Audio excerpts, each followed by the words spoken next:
It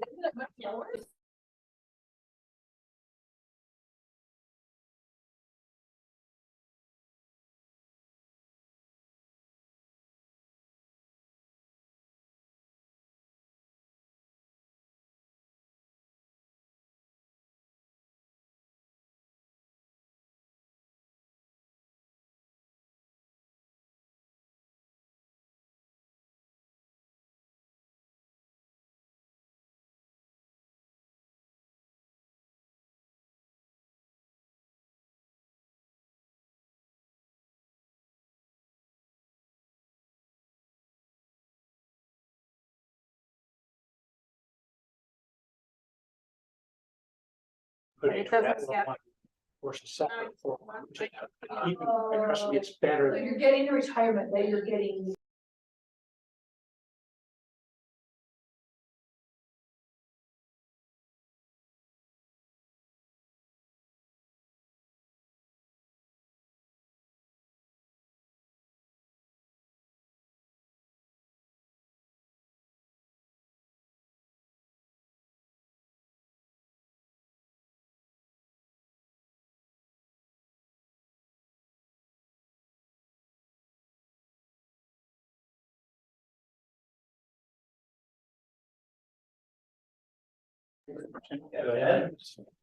No. So it showed me. Picking up any.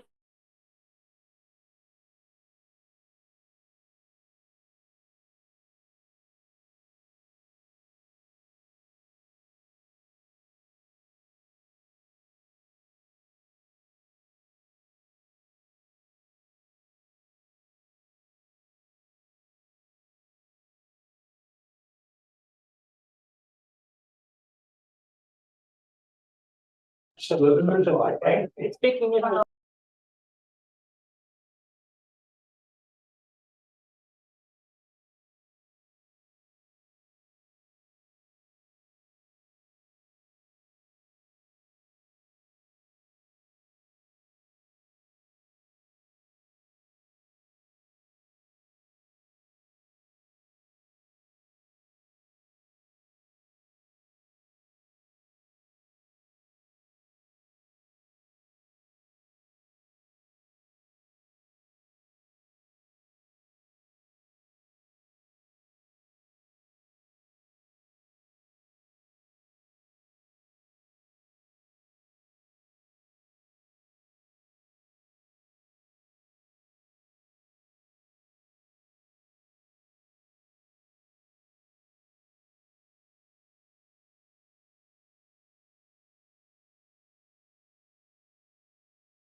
We are recording.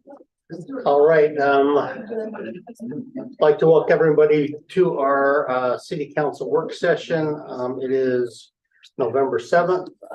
I am Scott Bracken. I'm the mayor pro tem. The mayor is out of town. We have, I believe, council member Newell is nearby and is on his way in, but we will go ahead and go through some. We can start our business meeting agenda review. Have the Pledge of Allegiance. Councilmember Burrell, would you lead that? Be happy to. I haven't asked anybody yet. We will have citizen comments as usual. We did receive one comment yesterday. I'll read it into the record. All right.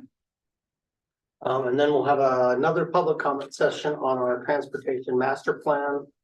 Do you have anything you want to say about that now, Matt, or you just want to, or is this it's got your name on it?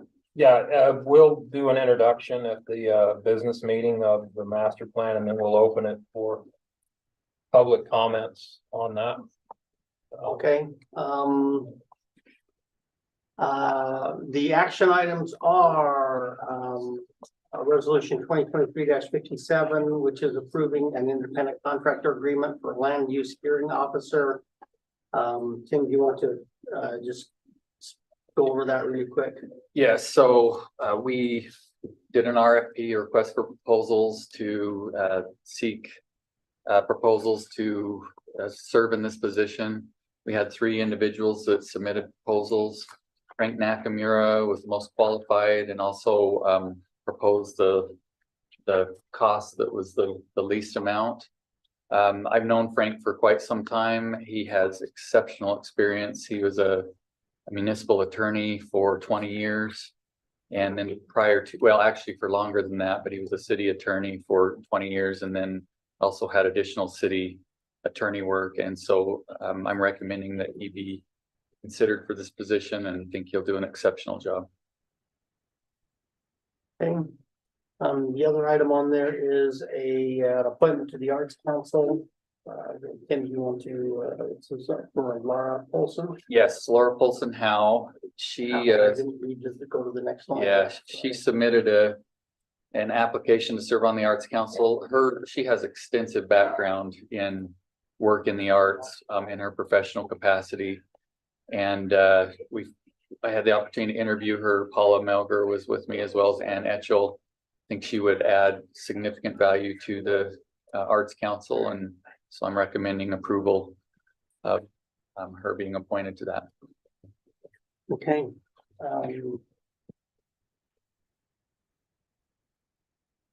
We just completed reviewing the business meeting agenda. Do you have any questions, John? No. Okay, scoot back up.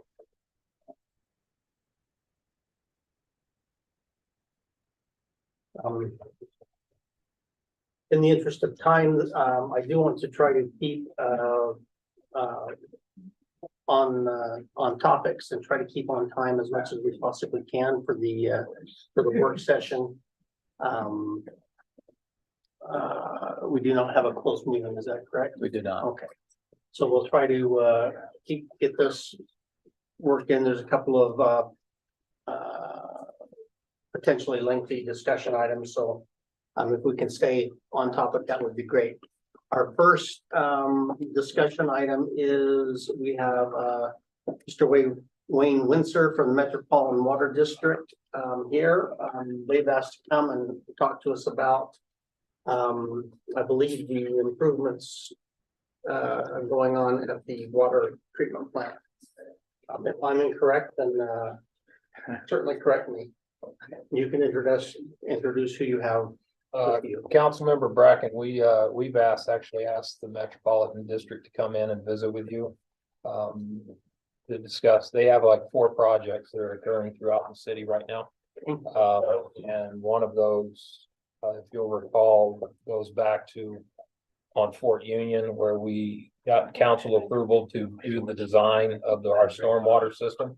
on Fort Union because this project is being pushed forward. So we asked them to come in and kind of give you an update on where things are on all of the projects that are happening. So with that, I'll turn the time over to them.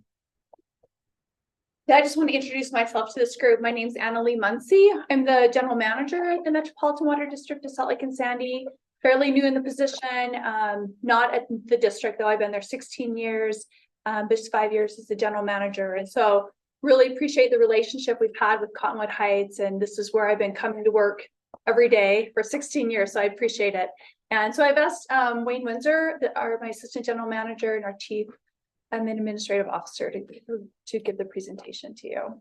What time would you like us to be done? So just to manage. We've allotted 30 minutes, so you said you're the director of the district? I am. Okay, how is that related? Is that with Laura Reefer? So Laura is with Salt Lake City Public Utilities. She's the Laura Okay. Reefer. She's the director there. And I'm the director. Our title is general manager, but at the Metropolitan Water District of Salt Lake and Sandy. Okay, So at the office just off Danish Road. okay. Does that make sense? Yes. So Laura's at, I wanted to make sure that Downtown because Salt I Lake. was like, wait a second, okay, I conflated them incorrectly. Okay. I'm sure no one's ever done that before. Well, good afternoon, council. I'm Wayne Windsor, staff and public. Appreciate the opportunity to meet with you this afternoon to give you a little history about the Metropolitan Water District and our projects as Matt introduced. The intent of this presentation, as we were asked, was to provide information regarding the Cottonwoods Connection project and promote some informed public discussions as we go forward and help educate you in case the public has any questions. The outline that we put together today, we have a background of who the district is. In case we haven't been before you before, we thought we'd give you a little bit of history of who we are, a couple slides. Why this project? What is the project? The coordination with the city's improvements called the storm drain, as well as the schedule of these events, what your public can anticipate moving forward with these events. And then some public coordination that we have been doing and what we plan to do as we transition from design into construction. That's the outline of what we brought for you today. I was told 15 minutes. So if I start speaking really fast and knowing we have 30 minutes, just tell me to slow down and I can certainly help out in that regard and answer any questions. Don't hesitate to interrupt if you do have a question as we move along. A little bit of the background.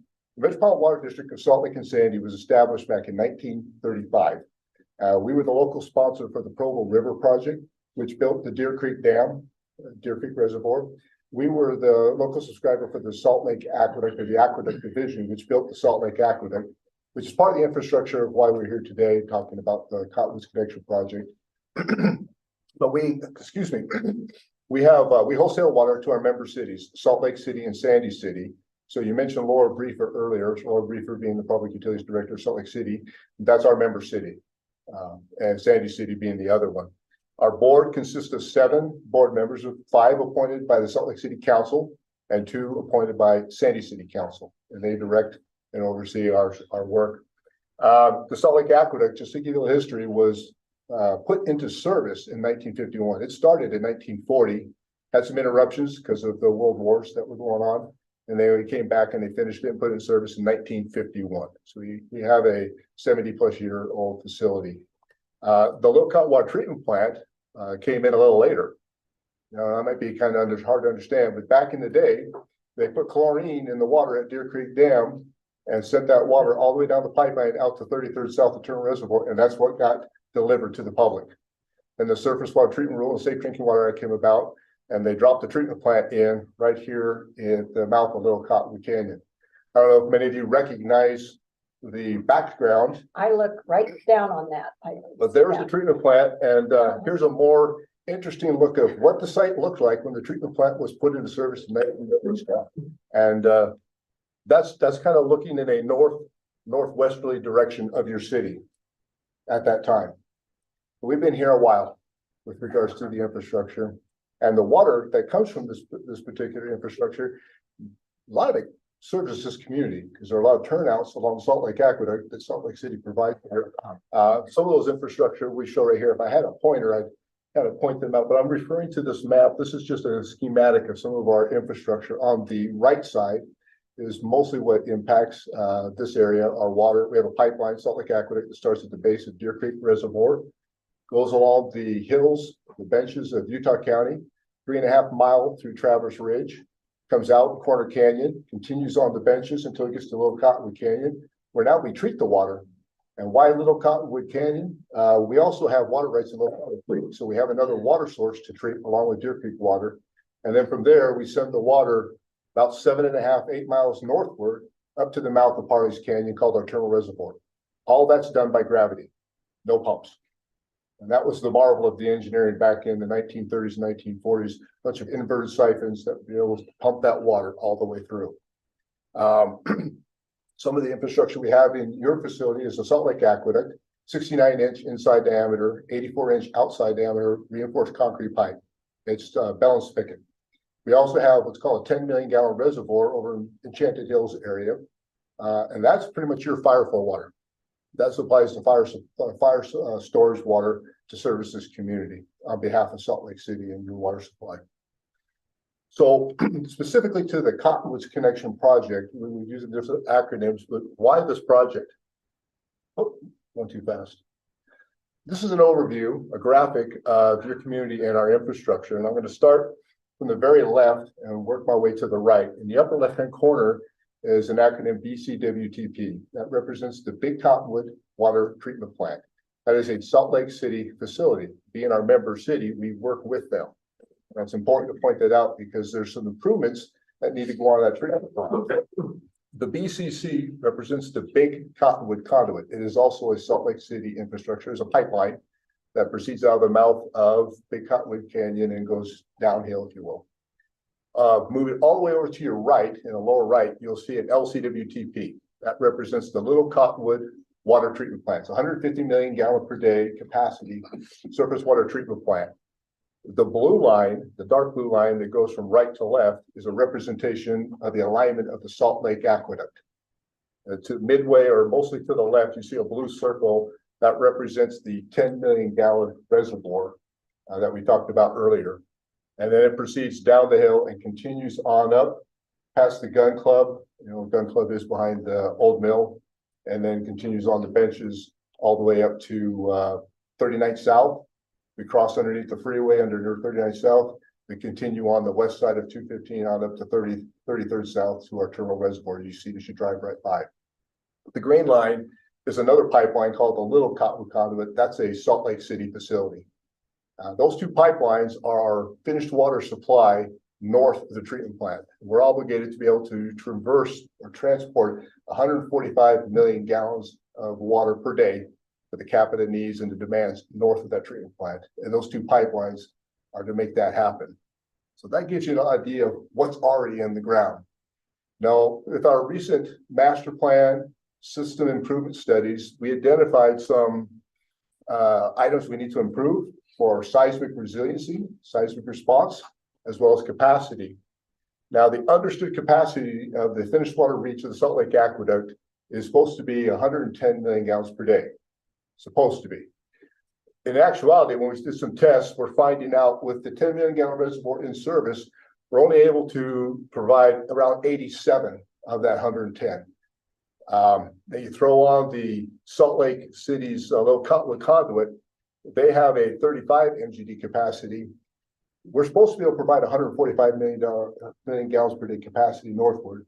In reality, we're only able to get about 110, given the restrictions in the pipeline due to hydraulic losses, adding infrastructure like the 10 million gallon reservoir, as well as lost capacity in the Little Cottonwood Conduit.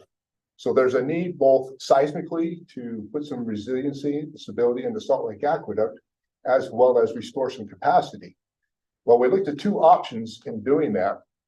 And the one option was to slip line the Salt Lake Aqueduct. Okay, slip line. What does slip line mean?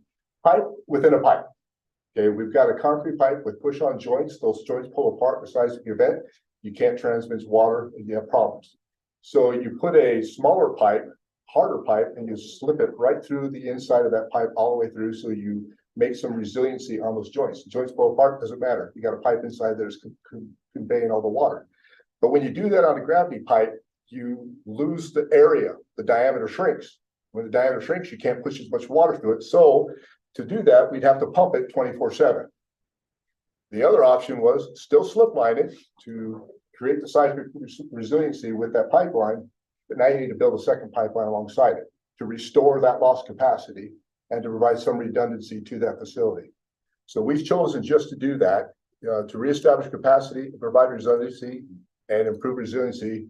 We said we need to have a second pipeline. Okay, but there was no really immediate need for us to do that. It was within our 10-year plan. So pause that statement for a second and change gears with you.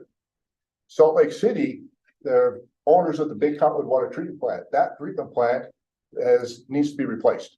It can't be refurbished, can't be modified. It has to be torn down and rebuilt. They looked at building it in different locations, and the cost evaluation suggested doing it in the same site. Well, the problem with doing that is there's an annual supply or an annual production of about 24,300 acre feet of water. What does that mean? 24,300 acre feet is roughly the annual indoor water supply for about 110,000 people. Okay, that's about a 25% of the population that they serve. So to let that water go by, what does Salt Lake City do if they didn't have that supply? They call upon us.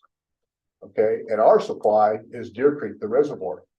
Well, that's an additional 24,000 on top of the 49,000 we're already producing for them. That would drain our reserves in less than 3 years. That treatment plant is going to take at least 3 years to replace.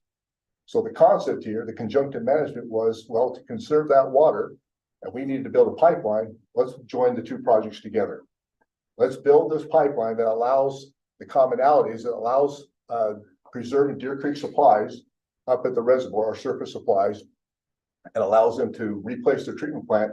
But for the public's benefit, we can conserve that water, send that water from Big Cottonwood Canyon up to Little Cottonwood Canyon, where we have a bigger water treatment plant, and treat those waters during runoff when the demand isn't as high on our treatment plant. We have available capacity to treat additional waters, treat those waters, and now service those waters forward. So the public wins in that regard, in regards to we're able to conserve that water, and then we can also have the pipeline that we need for future uses. So the difference is the timing and the required diameter of the pipeline. So we worked all that out.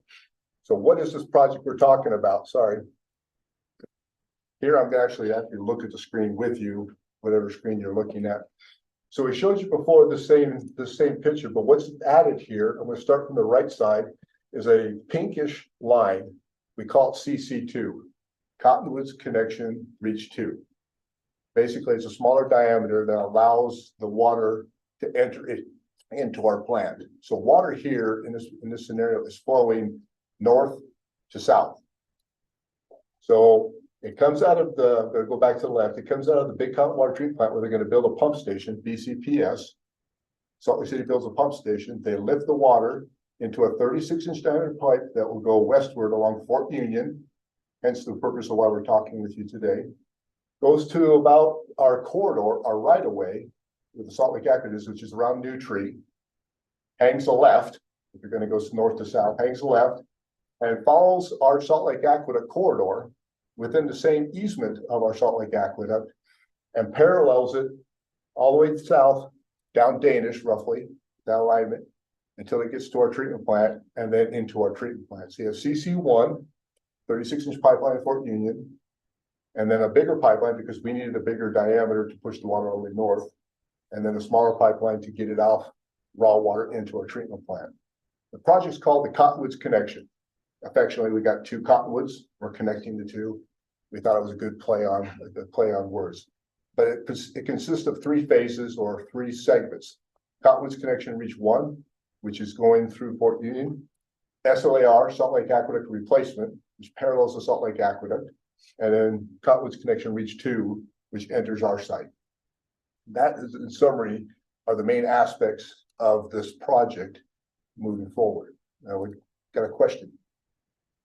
So let me see if so you need to replace the Big Cottonwood retreatment plant completely 3 years. Salt Lake City does, yes, sir. Okay. And so rather than letting all that water just run down the creek and go elsewhere and not be used and have to replace it from Deer Creek, you're building a new pipe to move that water up to the bigger treatment plant out on Danish Road were to get treated and then sent out through the normal systems. Yeah. Out to The everybody. water's being treated, but it's now being treated by the low cotton treatment plant rather than the big cotton treatment plant while it's being rebuilt. And the conjunctive management of that precious resource is what we're about. Is there any future use for the northbound pipe? Yeah. After that? Yeah, that's what we mentioned before, what we call the SLAR, something like a replacement, the red line here. There's gonna be a phase 2 and a phase 3 in the future, which will extend it further north, all the way up to 33rd South to our terminal reservoir. So we'll have 2 pipelines providing our redundancy as well as our reliability of 145 million gallons all the way up to So our. initially it'll be sending up there while you're building the new one, and then it'll turn around eventually. No, this project is only going to Fort Union and it'll only be a raw water system, a non-potable, Okay, non-treated all right. system. Once the treatment plants have both been upgraded, that was the other thing. We look to be doing the same modifications to our plant. And that's probably gonna happen within the next 4 to 5 years. And it's a 3-year project where we're gonna have to really replace all of our plant. Seismically, back in the 60s, they didn't restrain the construction joints, restraint. You got 2 concrete floors that were built separately and they butt up to each other. They didn't put any rebar across it. So you get Mother Nature shakes the ground, what do you think is gonna happen? You do that, there's no water bearing structure anymore. The structure can't hold water. They can't hold water, we can't treat water.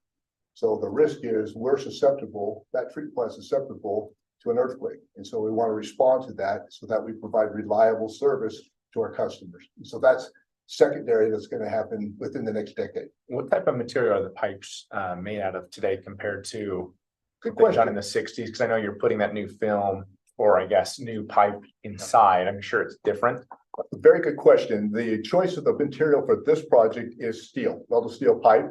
And we'll have a polyurethane lining and a polyurethane coating for cathodic protection. But yeah, we had options between HDPE, but we're in such bigger diameters. There's not a lot of experience with HDPE. Plus HDPE doesn't respond as well depending upon your location to a fault and the seismic activity to a fault. We did do a lot of seismic investigations and the seismic design. The steel pipeline for CC1 as it's coming out of the canyon actually crosses the fault in 4 or 5 different locations right there on Wasatch. A pipe can, normally pipe cans, I'm talking technology here. A pipe is referred to as a can, if you will, slang. Typically wall thicknesses are 5/8 inch thick, depending upon how deep they are and what they can handle for a dead load. That pipe that crosses Wasatch is 1 inch thick.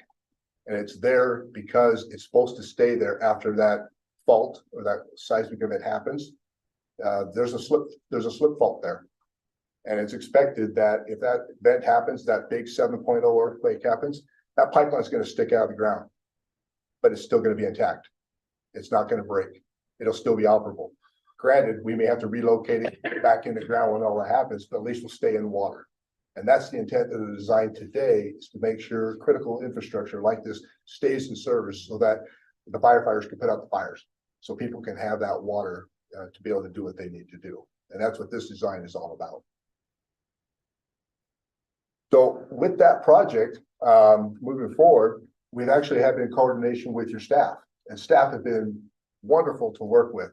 And they made us aware of some of their improvements that are going to happen within Fort Union Boulevard, specifically a storm drain location, as well as some ancillary curb and gutter sidewalk and some other things the city wants to make some improvements. So in our discussions, we looked at how can we cooperate together. This is just a snippet of some of the design work that Matt and his team have been working on presenting, but we realized there's some efficiencies here with regards to disruption to the community and having one shutdown of Fort Union or partial shutdown of Fort Union rather than 2 separated by a few years. Putting new blacktop down, only have to rip up that blacktop a few years later and replace it again. The public's having to pay for that twice. Having one contractor, to having one mobilization cost, having one engineering services during construction costs, having one inspection cost that can be shared. There are a lot of benefits moving forward and cost savings, frankly, moving forward. So we've worked together in regards to bringing these 2 projects together and bid it as one, should the city choose to move forward. No obligation, but it's an opportunity. You're going to get a bid, you're going to see what it costs. If you want to move forward, great. If you don't, That's fine too. At least we have a project in place to allow that to happen for the cost benefit of all. And I think the public wins on that with regards to the public dollar. So, sorry, I skipped ahead. We minimize public disruption on Fort Union with one construction period versus two. That's the idea, the plan. And the cost savings of contractor, construction manager, inspection team. The big question, when's this all gonna hit? What does the public want to know on this? We plan to do award of construction in February. January 2nd, we're gonna put it on the street. We're gonna give the contractors the time just to prepare their bids. We'll open up the bids and present it to our board in February. At that same time, Matt will have the option of bringing forth that bid schedule for the storm drain, should the city council act on it or not, will be in February's timeframe. I expect notice to proceed to happen in March with the contractor hitting the ground in April. Work east of Wasatch Boulevard. Take a step back. Recall I said CC1, Cottonwoods Connection Reach 1, the pipeline that comes out of Big Cottonwood Canyon down Fort Union east to west. Well, UDOT has plans to resurface Big Cottonwood Canyon all the way up. And they plan to do that this summer. And they're going to put a moratorium after they're done with that. So basically, they This said, summer, you got meaning 2024. 2024. Mhm. So in summer of 2024, they basically said, you got to be done by June of 2024. So we've already put things in motion to pre-purchase pipe, get the pipe moving forward so that it's here on the ground. So that we're done east of Wasatch Boulevard by June of 2024. So that's the first thing the contractor is going to do on this project is that. Following that, the likely scenario is we've also put a construction constraint that they need to be done in Fort Union by October 31st, 2024. So now they're going to turn around and get right on the other side and be done on the other side of the road and be out of there October 24th. That's our project and the city's project should the city choose to move forward. All that will be done. I thought you said in the summer of 2024 is when UDOT is resurfacing Big Cottonwood Canyon Road. From Wasatch east From Wasatch Boulevard. up the east. canyon. Where the parking lot is heading up the canyon.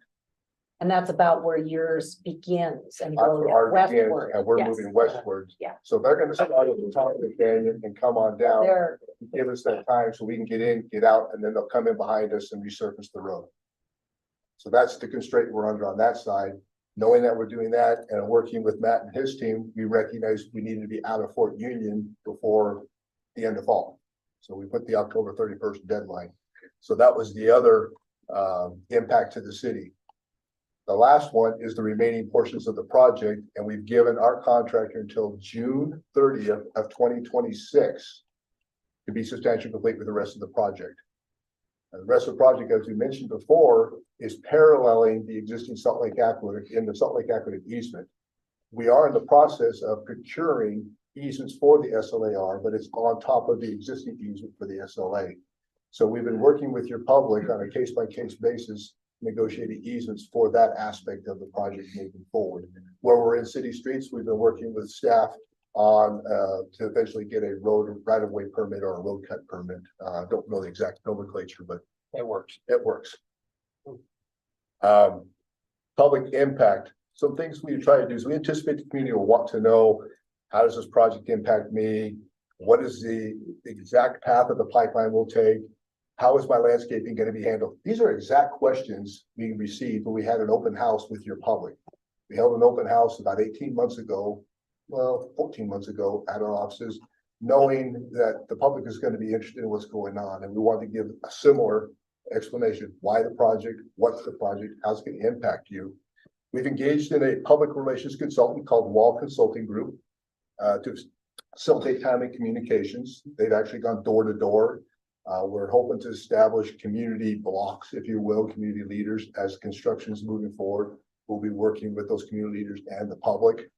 We've developed a project website and have posted that. We have frequently asked questions and responses that have been posted on this website. At this open house, many of the public asked a lot of questions. Why? Okay.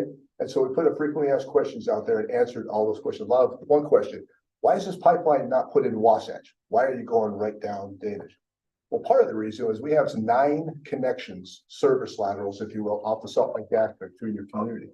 If we were to put that much separation between the existing Salt Lake Aqueduct and the new SLAR, Now we have laterals off the SLA and get all the way back down those surface streets to where the SLA is and connect those into those same connections. It wasn't frugal. It wasn't the right decision to add that much cost to put a pipeline on Wasatch. Plus Wasatch has more problems seismically than where we are. We're further away from the front. We've developed an email subscription list, which is also on our website. And we've hosted a public meeting, like we mentioned, back in October 22nd. As construction approaches, we're also going to add social media accounts that will be advertised to keep the public current on the activities. A project hotline will be available for with direct live bodies responding, both from the design team or the contractor.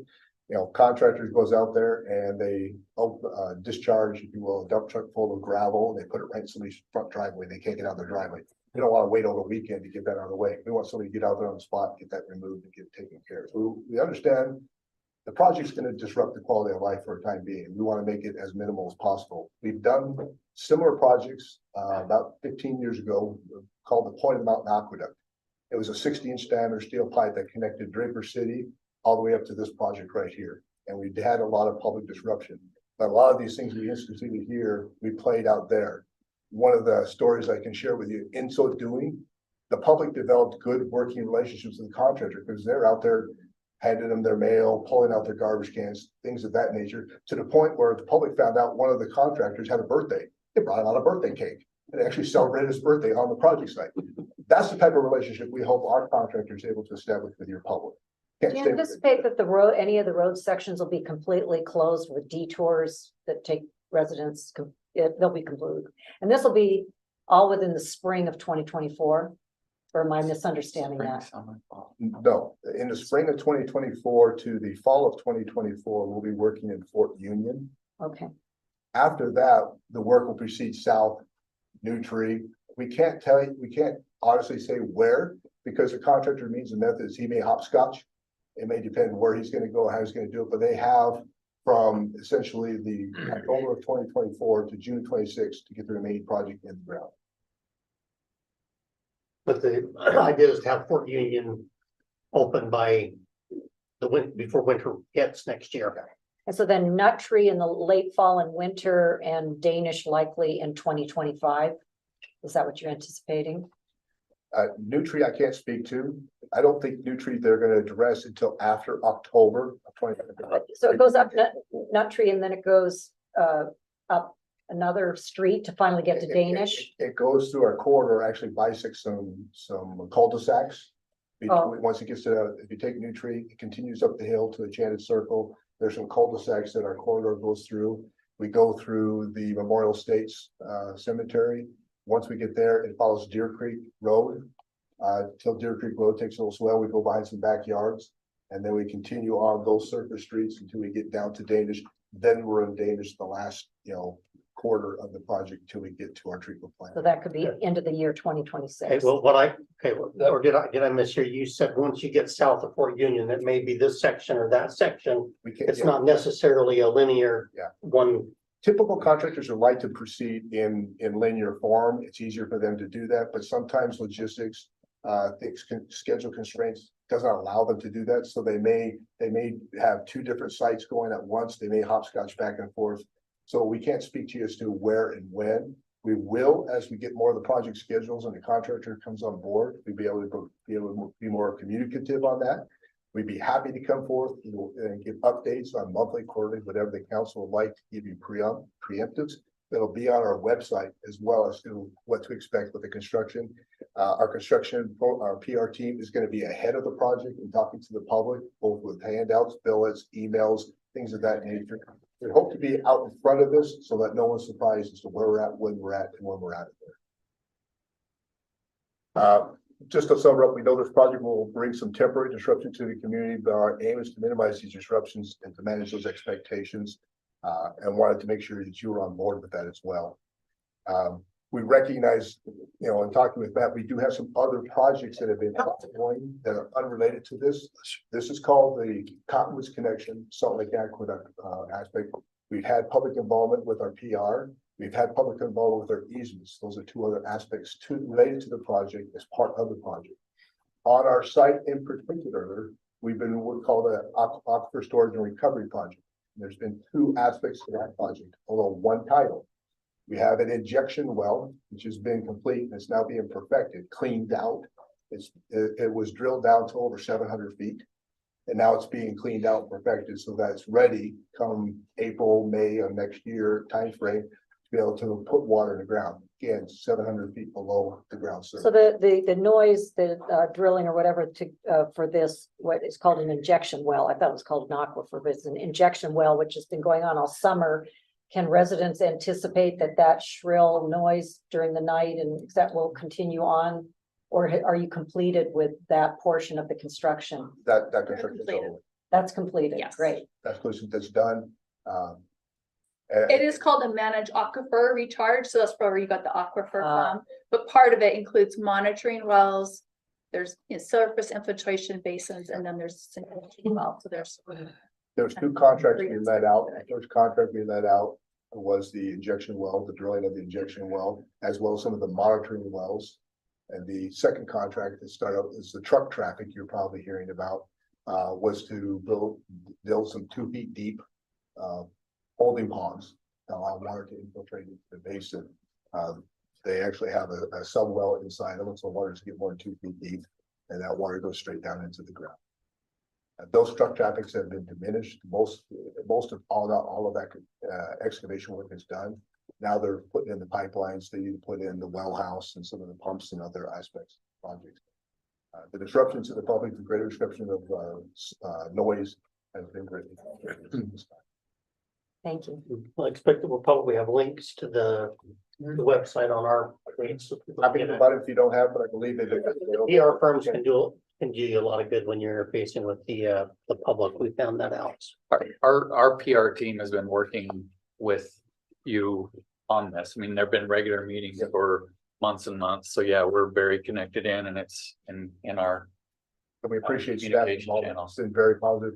The last project that may have come across your table, and caused city involvement was called our multi-hazard mitigation study. We received a BRIC grant from the federal government, Building Resilient Infrastructure and Communities, from the federal government that allowed us to do a plan grant for all of our infrastructure. And part of that requires some public outreach. FEMA went through some new requirements and emboldened a lot of the public aspects to disadvantaged communities and so forth. And so with that, we reached out to every community which our infrastructure traverses and asked them if they wouldn't put out to their community, hey, we have this plan. Get it out there. We're looking for comments on it. And we did reach out to your staff to help us advertise that on your Facebook page and websites. Thank you. I am glad that you're putting in the seismic reinforcements for that aqueduct. I kind of thought, I would hate that comes because I live downhill and I know there's a lot of water in there. So, but thanks for coming. Welcome. And if there are any other questions that come to mind, please reach out. We're always available for that, helpful to answer any questions you might have. Thank you for your time. Thanks for waiting. Okay,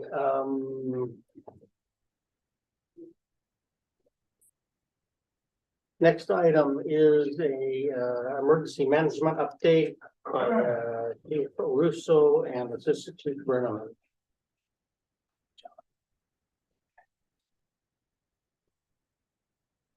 Kurt? When I heard to Paul, I told him that the hierarchy rule is in effect. And what that means is the higher up the total pool one goes, the shorter the attention span. So we condensed the amount of slides, so. Perfect. I love it. All right, I was asked to just chat with you for a little bit today about what we've done this year, year to date. So first thing we did in 2023 was we held our annual CERT training. That was, we had, I believe, 28 people that actually graduated from the CERT program. Riley's group facilitated that training through Dave Bradley, who's our fire marshal in the city. Dave does a great job doing the presentation, the instruction, and the certification of that group. So CERT is the community emergency response team for the community. It's basically prepares members of the community to respond to basic search and rescue, medical issues, should we have a large scale event. So it's a highly sought after course, and we'll do it again starting January 11th next year. So Second thing we did is I was able to facilitate some training from the Red Cross about shelter management and setup. Shelter management and setup is kind of a weird deal that should we need to set up a shelter, you have to have staff and stuff to set that shelter up. This was a first in a series of training classes that could be available to our citizens. It's intended to give them information on what a shelter is and what it's not, and what the facilities are that were required to set up a shelter. And it was more geared towards should a local district or precinct want to set up a shelter in a facility locally versus a large scale citywide shelter, if that makes sense. We do our quarterly training, which is now biannual training. In February, we did emergency preparedness for pets and the 72-hour kit refresher. And then we did the block captains 101 training and an intro to CERT. And in November, which is next Thursday night, we're going to do winter preparation and holiday fire prevention.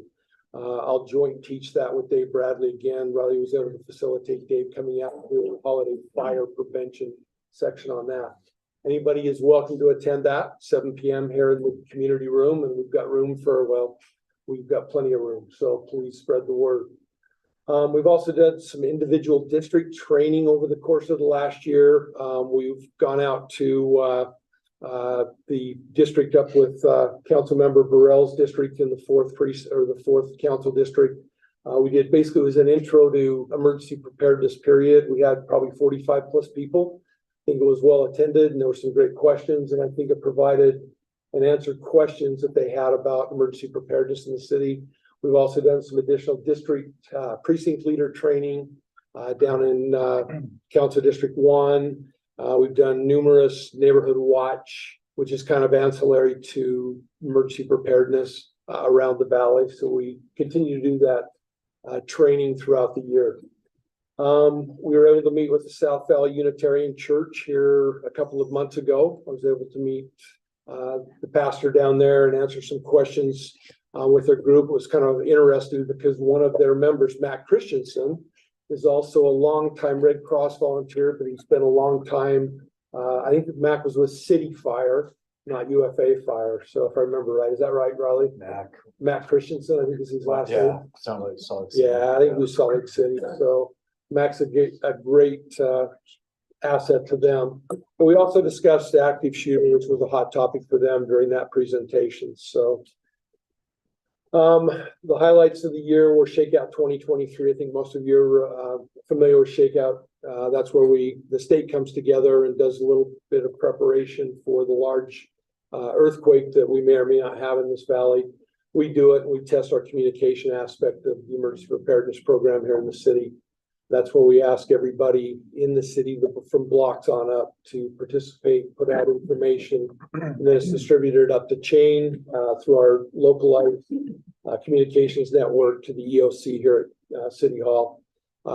We had probably 18.5% participation of all residences here in the city on that one. It was a little down from the previous year, but we'll work on getting it back up to around 20%. And realize that participation is on a Saturday morning in April when nobody wants to stay home. They're all out doing fun stuff. So I'm actually pretty happy with that portion. We did mini shakeout, or excuse me, let's talk about the localized event drill. This is where I stand up the mini EOC, and this is geared towards communication and management of a localized event, something that might be a fire on the mountain, which was the case on this one. Should we have a large scale fire that impacts the city? We might not need to activate the entire EOC. We might just do a small portion of it to manage that event. We could also use it previous year. We've done it for flooding. We could use it for a hazardous material spill, something that is localized to a geographical area within the city. So, and then we're going to do mini shakeout, which is this Saturday from 9 to noon. We exercise the communication component once again. We'll take data that we collected in April and we'll send it up the communication chain Saturday morning. Once again, everybody's invited to attend. We'll stand up the EOC and move forward from there this Saturday, 9 a.m. City Council or the community room. I want to mention CHARC, the field day. That's the Cottonwood Heights Amateur Radio Club. That's their annual competition. Last year they were first place. This year, 4 months later, we're still waiting to hear what the results are. We anticipate maybe December, could be January, but I'm pretty confident they'll probably be first place again. These guys are really good at what they do. So And that's first place nationally, it's first place internationally. internationally. So, and I was wrong. yeah, they perform in the EOC class, Emergency Operations Center class, which is kind of a very specialized area. So they take great pride in that. It happens in June of each year. So anyways.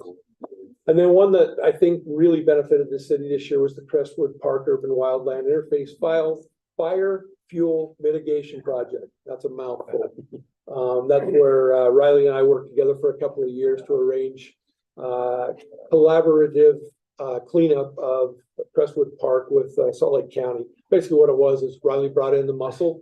I was able to bring the two sides together. The county was very happy with us providing the muscle and the resources. And they just bought off on it. So what we basically did there was we took the trail system to the west, which really can be a problem for gaining access if we should, when we have to access that area to fight a fire. It opened that area up, which gives Riley's crew access to get in there and do that. We hope to do it again next year to some extent, but once again, it's based on availability of resources, the wildland interface, what to your wildland fire crew, right? The fuels crew. So you want to talk any more about that, Riley, what they did? Chief Brandon's right. We spent a lot of time, and this is a project that's evolved over years. It's part of the community wildfire protection plan. So it's something that we've had kind of earmarked for a while and finally had the ability to make it happen. And there's months of work to be done in there at that pace. So we'll do what we can. We'll keep chipping away at it and make sure the goal is to get the biggest bang for the buck and we have the resources available. This is one of the higher priority areas that we wanted to tackle first. So the problem we see is that area is overgrown with current brush, and every year that we can't do something, it just gets bigger and worse of a problem. So we'll continue to work on that when funds became available and resources are available. oh yeah, of course. Well, I have to tell you, we've had a fire there before. It's one of the most frightening things I've ever seen, because it'll go up that hill in a hurry. Oh yeah. And and it spreads very quickly, and all those homes. My home's right there on the edge, and all the neighbors have stories of the fire of 77 or they all have, and everyone's got a story and it's something they worry about. And so About 98, because that was about. Yeah, you had one in 03 as well, if I remember right. It's been It was all a few years. and then we had one after that. Yeah. Well, I mean, we have a couple of those urban interfaces that, Little Cottonwood Creek Valley goes all the way down to the city, so. Danish Road, the hillside above the old mill. I mean, you name it. We don't sleep for 3 months out of the year waiting for one of those to touch off, right? Yeah, they're kind of unassuming because they just wind through the city, because Colin Heights is primarily urban, but there's a lot of those just small interface pockets that are narrow strips that are very challenging to get into. And I'll continue to preach every spring about, defensive space and mitigation for your individual property, because those fires, when they touch off, they don't just stay local, they can travel up to a mile on the wind. So it's a tenuous situation, to say the least. So we'll keep working on it. These are some of the things we do on a regular basis. I host steering committee meetings on the second Thursday of every month. We do county liaison meetings once a month that I'll attend. We do county emergency manager meetings. I've got emergency management planning meetings. We do Colin Heights prep and status update meetings with the liaison with council member Newell here. We'll do Salt Lake County. One of the projects I'm involved in right now, and it's taking years to get progress made on, is Salt Lake County just recently in July signed their Salt Lake County Comprehensive Emergency Management Plan, the SEM. That's basically an emergency operations plan for the county. They've just rebranded it, renamed it. And right now I'm in the process of writing our SEM to seamlessly fit in with their SEM, if that makes sense. It's a long-term project, requires a lot of writing, coordination, and we're actively involved in that. The SEMP's required should and when we need federal FEMA funding. It's a required plan that we have to have in place. We have one now, but it hasn't been updated for over 10 years. So it's a huge project, taking small bits and pieces, but the first big piece of that was the county plan. And now we're going to write ours to fit seamlessly with that one, so. I'm not sure if anybody heard, but we had a little thing called spring flooding 2023. Matt's not sure. I don't think either of us have got over the PTSD from that one, but just to recap, it took up a huge part of our spring this year. Matt and his group and myself, we worked together to plan for that event. We held weekly preparation and monitoring meetings. We organized multiple sandbag filling events. I think we were up at 8 total. Just by way of statistics, we filled over 100,000 sandbags here in the city. I know the county maybe filled that many countywide. So our city staff, our volunteer corps stepped up big time and took good care of us. The problem was, once you're prepared, Murphy doesn't point at you. And so we had to get rid of those sandbags in the end. Matt did daily monitoring, checkpoint stream beds, crossings, and supplies. They checked those points daily at the end. I was checking them the same way. We collaborated with outside agencies, primarily Sullivan County Flood Control, to work with them. We also worked with some of our local affected businesses along the creek, primarily the care facility there at Union Park and Milne Lane. That one always worries me. We were able to get the county to dedicate their flood wall, that they call it a muscle wall, which we had all of the muscle wall for the entire county deployed upon that stream bed. So that was a huge help. And if any of you saw the amount of water, that flood wall kept the waters from making it into that business. So it was a good deal. Distribution of information. We had the communications director here for the city that was a great resource there. Matt's staff and myself, we answered, I don't know, hundreds of inquiries about when's it going to flood, how's it going to flood, where's my stuff. And the final piece of that was recovery. Once we got the sandbags deployed, once we got them filled, once we got them stored, once we got them stashed, Matt's crew had to go back out and pick them up. So we couldn't have done it without city employees, but more importantly, the volunteers here in the city.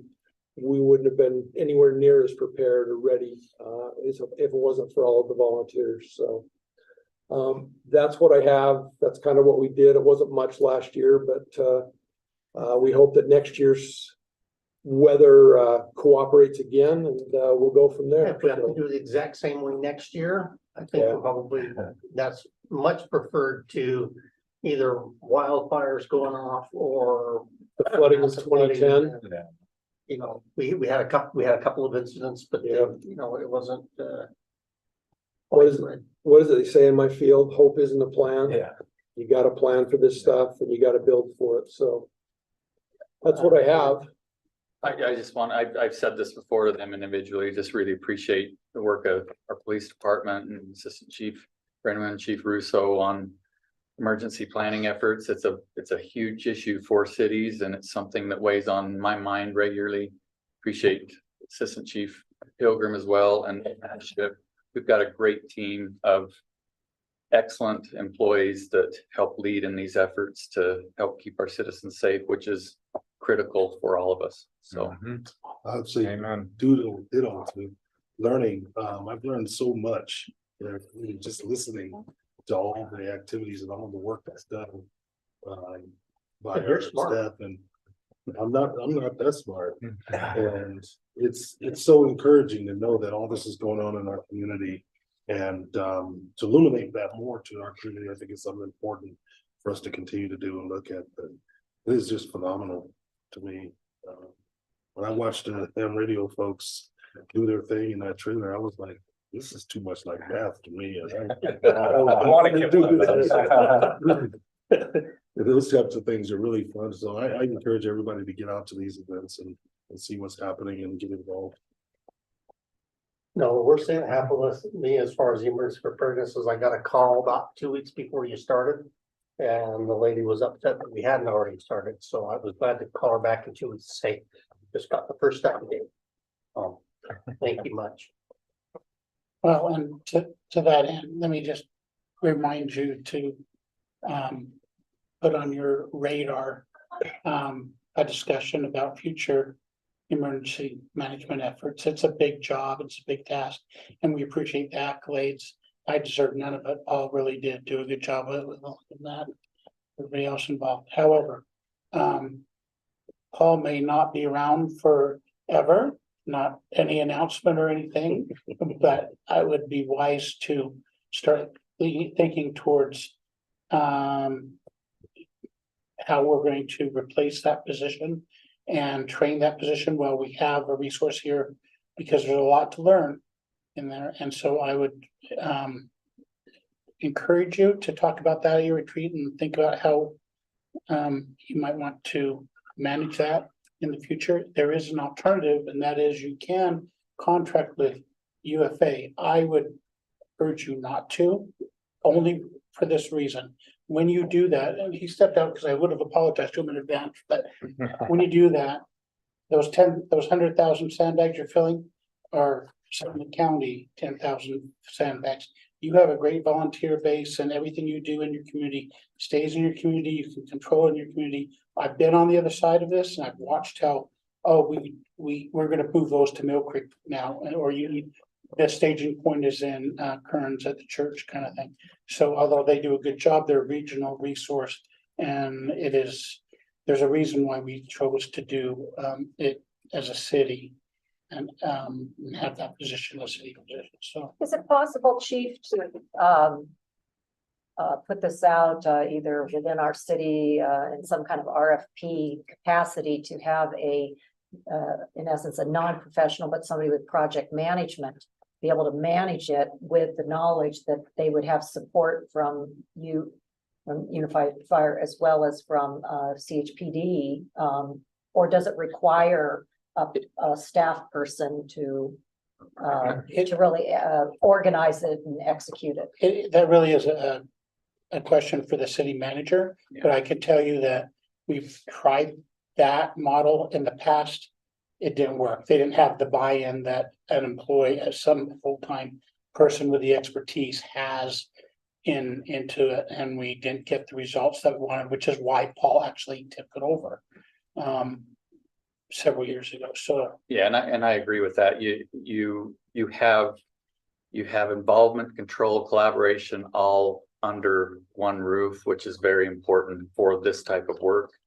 And anytime that you go outside, there may be pros and cons, but from my experience as well, having that in-house, having control, being able to facilitate that collaboration to me is critical, having it in-house. Because once something does start to happen, it's more than just the theory. You also have to know who you're dealing with. And I mean, I agree with. I'm making the distinction between the preparedness program and the execution of an emergency. I was more talking about the rehearsals and the preparedness side, not that the non-professional would manage an emergency, just to clarify. So if I could just add my 2 cents. Part of what we rely on, we're a ground up organization, which means that our citizens run that part that's going to affect them most. Does that make sense? So it's that organization at the grassroots level that is going to provide them with stuff. Our city does not have the resources to do it from the top down. We just don't. So those relationships, that collaboration at the public level is so important. Well, that's why, because I listened to your full presentation the other night, I thought this might be appropriate to have this be citizen led, since as you described it then and now, it's a bottom up versus a top down. So the second component, if I could just add, is the actual management of an incident. And that takes a professional, plain and simple. absolutely. So, and they have to have that experience, and they have to build those relationships within the emergency management area, because it's 2 parts. So you've got to have somebody that can do both. And if you don't have support from either end, it's going to fail. So just my 2 cents. Yeah, great. thank you. All right, let's move on to the project list. I Find out missed what we're doing. this page when I sent this out to Tim and Paul last week. I grabbed the Word document rather than the PDF document. Wanted to make sure that you have this, and I'll refer to that as I go through. But, the fraud checklist is a requirement by the Utah State Auditor's Office. And it's something that all municipalities, all districts, all, other entities, counties, et cetera, are required to do through the state of Utah. And it's basically to ensure that you're doing what you need to do in order to try and avoid fraud that can occur within the organization. And there's the outline that you're seeing before you there. I'm going to flip down to that page on here. So you've got the fraud assessment that goes down through and asks you questions, and you can earn points. It's an all or nothing thing. You can't get partial points. So if you're doing the thing that it's asking about, then you get points for it. If you're not doing that thing, then you get 0. So as you go down through and here at the top, you see it's a very low risk if you score 355 points or more. You're a low risk if you're between 316 and 355. Moderate risk between 276 and 315. A high risk if you're between 200 to 275. And if you're less than 200, you're very high. So the very first question talks about separation of duties and mitigating controls and so on and so forth. If you do not get this one question, you are automatically in the very high risk, because the most points you can get is 395. If you don't get these points, the highest score you could potentially get is 195. So you're already going to be in the high risk category. So that's a very important thing. And that's on the back side of that report that I handed out, where it kind of outlines the separation of duties. And I have a page of notes that goes along with each one of these questions, where our policy maybe is, how it is that we're accomplishing that. And then number 1 on the separation of duties page here, it asks about the board chair. Board chair in our case would be the mayor. The clerk is me. That refers to the finance director. And then the treasurer would be Dave Muir, who he does have that title of treasurer. So anyhow, and you go through and do different things. So on the basic separation of duties, number 3, it says, are people who are able to collect cash or cash payments different than from all the people who are able to adjust customer accounts? So how this works in our city is the community and economic development department handles all of the front counter receipts of cash and so on and so forth. And so they have the ability to adjust customer accounts and everything. However, the adjustments have to happen with approval of someone in the finance division. So it has to come to either me or Dave or Christina in order to be able to do that. And that's how we have that mitigating control in there, because they can adjust it, but they have to have the approval of somebody in the finance division to be able to do that. And that's how we overcome that one item where it's hard when you get into a small organization, and we don't always want to think of our city as small, but our overall diversity in terms of number of positions that we have is relatively small. And that's what makes that separation of duties sometimes a little bit more difficult to maintain and satisfy all the things that are going along with that. I was going to mention, this is the same pattern I actually see with Wasatch Front Waste and Recycling. And they have a similar check and balance and going through and checking that. But the compelling reason that they haven't just moved to a different system is just customer service, because they don't want to have to say, well, let me get this taken care of you, and then let me transfer you over here to somebody else. Yeah. To actually get caught up again and then actually make the adjustment. So it's just, they found it's a lot more convenient from a customer service perspective to be able to handle that and then have it verified. Yes. Yep, very similar thing. And so I'm going to go back up to the main checklist here, the fraud risk assessment. So you go down through and we score full points on every area except for one. And that one area is number 8. It says, does the entity have a formal internal audit function? Well, the reason why we don't have a formal internal audit function is because that requires not me, not Dave, not Christina, but a separate person that doesn't report to me or Dave to be able to do that. Now, I'm a CPA, Dave is a certified internal auditor. We have the skills and everything to be able to do that, but we also do much of the day-to-day work. So as a mitigating function, since we have the skills to be able to do that, all of the department directors and quite literally all employees could potentially report something to us even council members and the mayor. And if there's a concern, whoever's the most appropriate person that's least connected with whatever it is that's being done can go and take a look at that, go through the process of reviewing it.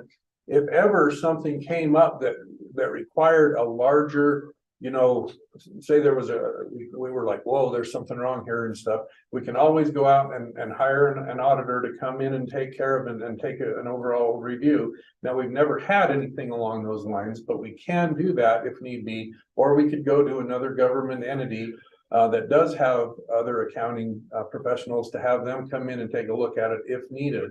We potentially would have to pay them or something along those lines if we did that. The other way that you could do it is, so we could hire an employee, let's say reported to Tim directly, that would handle and function that had nothing to do with me, but we don't really have 40 hours a week, 52 weeks a year worth of work to do in this kind of area.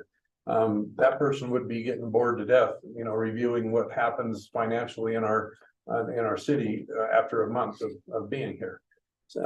We could hire a firm to come in and do it, say an audit firm that could come in and do that for us. Again, we don't really have the issues and things here that kind of warrant that kind of an expense, from my opinion. And as Tim and I have talked, I think Tim agrees with that. So our processes is that we share that load within the finance division. We have our external auditor review and verify that we're staying in compliance with different things that they need to check. And then if anything does come up, we will address that and or, you know, review it, whether it's a policy, whether it's a procedure, whether it's, you know, anything along those lines, and we'll try and take care of that at the time. And that's how most municipalities will act. I would say Salt Lake City probably has an internal audit function. Some of your bigger cities, like maybe West Valley or West Jordan, may have an internal audit function, but I don't think you're going to see that in other cities of our size, such as Holiday or Midvale, or, you know, even Sandy at, you know, about 100,000 residents. You're just not going to see that for the most part in most cities. Maybe when you break 100,000, you start getting to that point where maybe you start to look at, well, do we do something like this or not? But but that's kind of the only area that we don't really score in, but we have that mitigating control in place. Everywhere else, we're able to, you know, score well enough that we're getting 375 points out of the 395 available. That puts us again in the very low risk level. And we've been at that stage for years, basically ever since I've been here, and I'm sure prior to that as well. In terms of this, this fraud risk assessment came about 5 years ago, is about when it started to be required. And we have to do this every year and post it on the state auditor's website, along with our financials and everything else that gets posted there. And then we typically review it with our audit committee.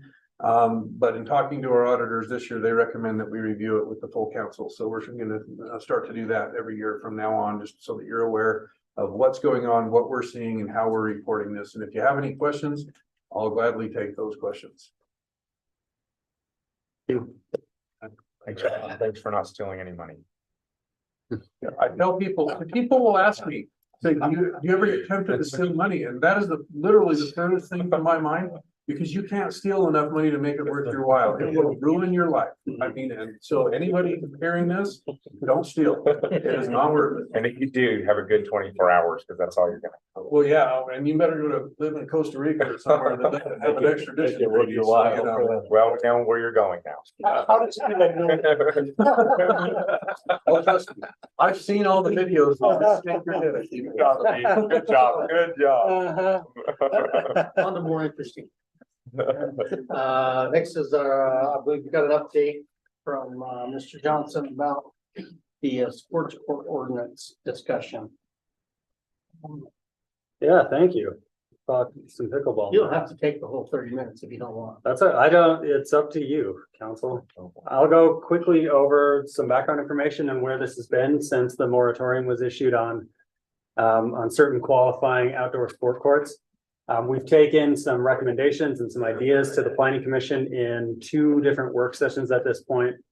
I would say there's consensus on the commission that something needs to be done, but there's not consensus on exactly what it is that needs to be done and to what level we want to take these proposed regulations, which is why the commission thought it might be helpful to get some preliminary input from the council. The next steps would be to take it back to the planning commission as an actual draft ordinance, given whatever input is given from the council tonight. Take public comment on it there, and then it'll come back to you for formal consideration. So that is background I just covered. So like I said, in both of our October meetings, we discussed this with the planning commission. We took an initial draft ordinance there with some recommendations, and I'll explain throughout this presentation what those were. And again, like I said, they haven't yet reached a consensus on a single direction for the ordinance. There's a few different options, and this is kind of a philosophical question for the council of how to potentially address some of the impacts that we've heard and that have been reported from outdoor sport courts, in particular pickleball courts in residential areas. One option is just setback from property lines.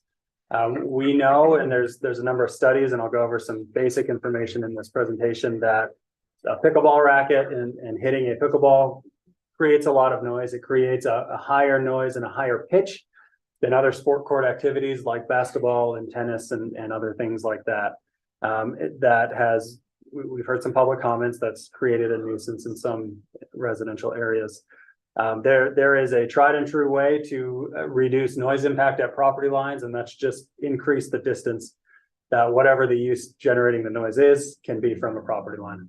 So that's a very objective kind of scientific approach of, if we want the noise to be quieter on a neighboring property, make the use further away. What you'll see is to get it far enough away to start to make a difference, it becomes very prohibitive in where a residential pickleball court could ever be constructed. There's another approach to focus more broadly on any type of yard noise that may exceed the county health department regulations for noise, rather than focusing specifically on the impacts of pickleball court.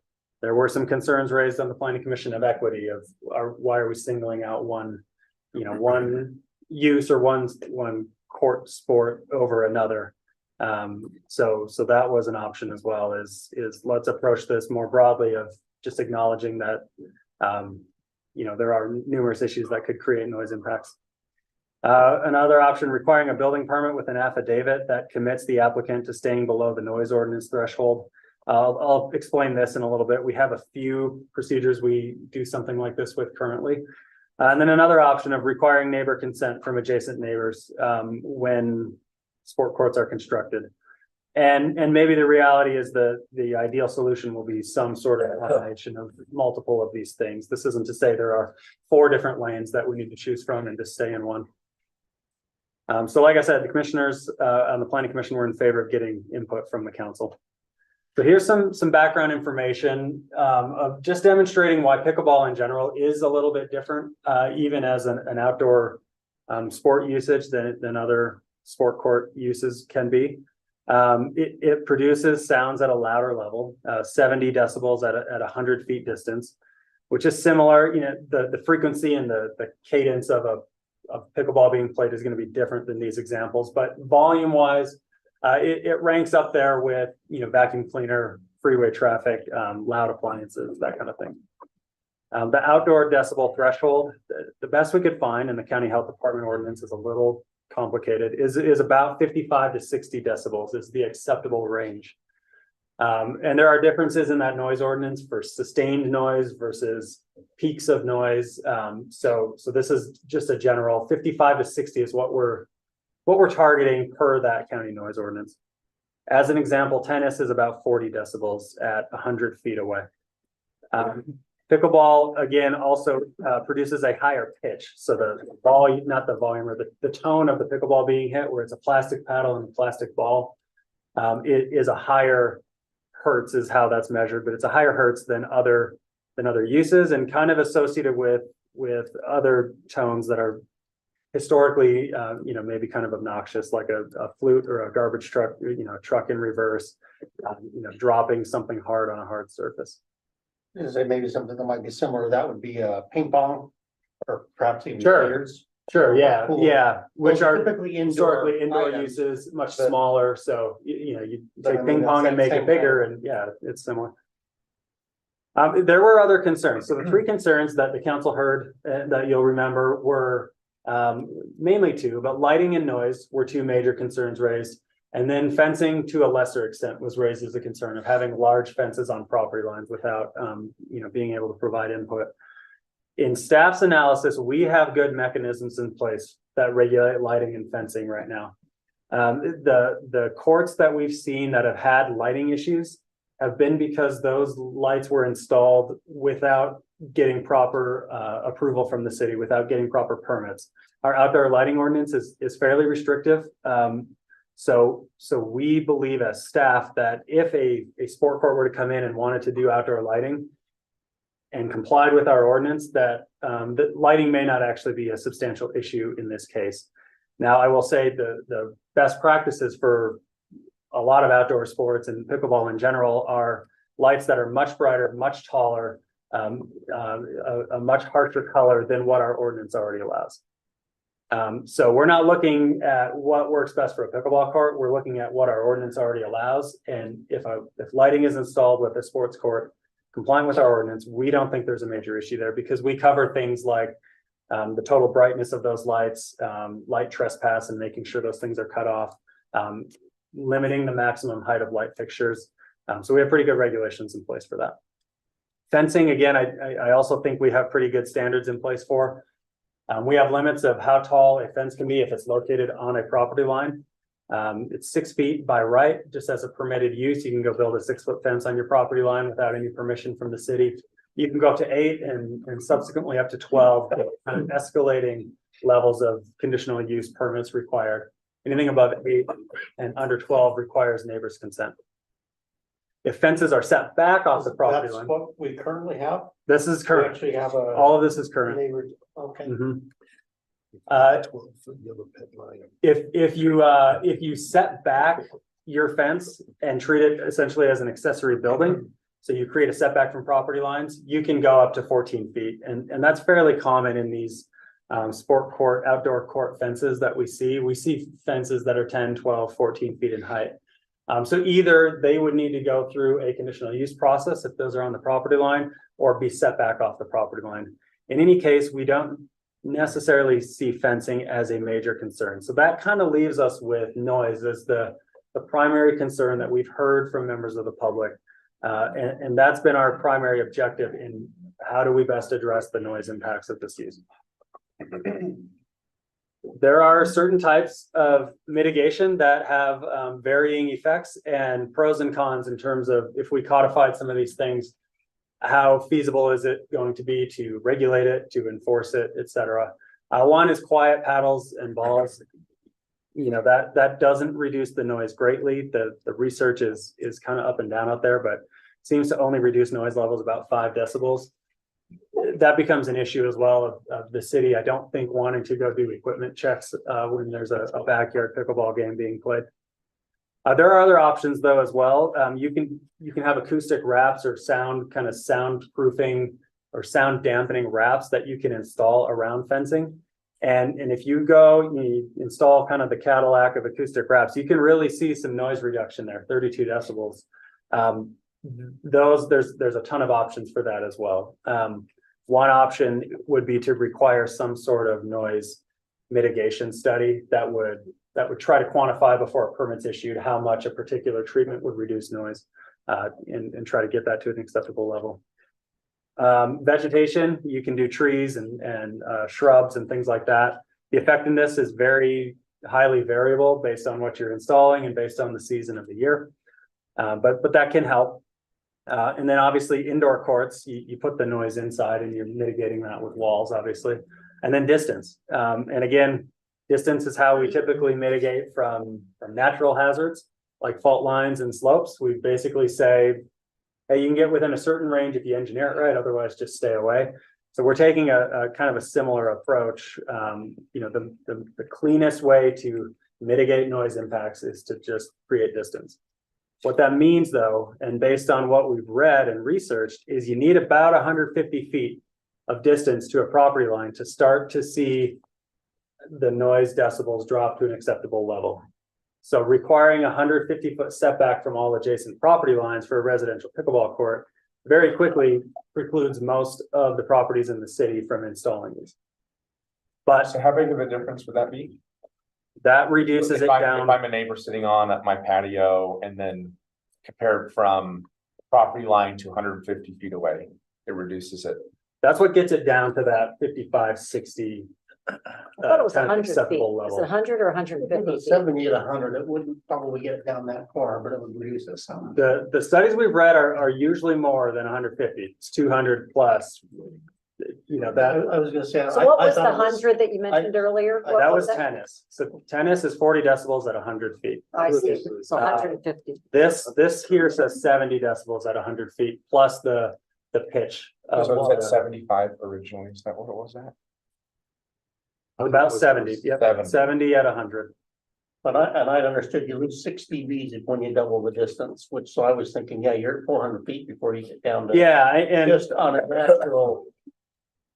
I think you probably have to require some sort of, yeah, buffering inside the court to get that down to something that's. yeah, we researched other cities. There are not a lot of good local examples. There is Park City and their setback is 600 feet, which again, basically prohibits that citywide. And their philosophy has been, let's try to provide more community pickleball courts in response to our strict ordinance. Well, We now- want people to. Now, at the Cottonwood Heights Rec Center, how far away from the closest houses are those pickleball courts? I bet Good it's question. not 100.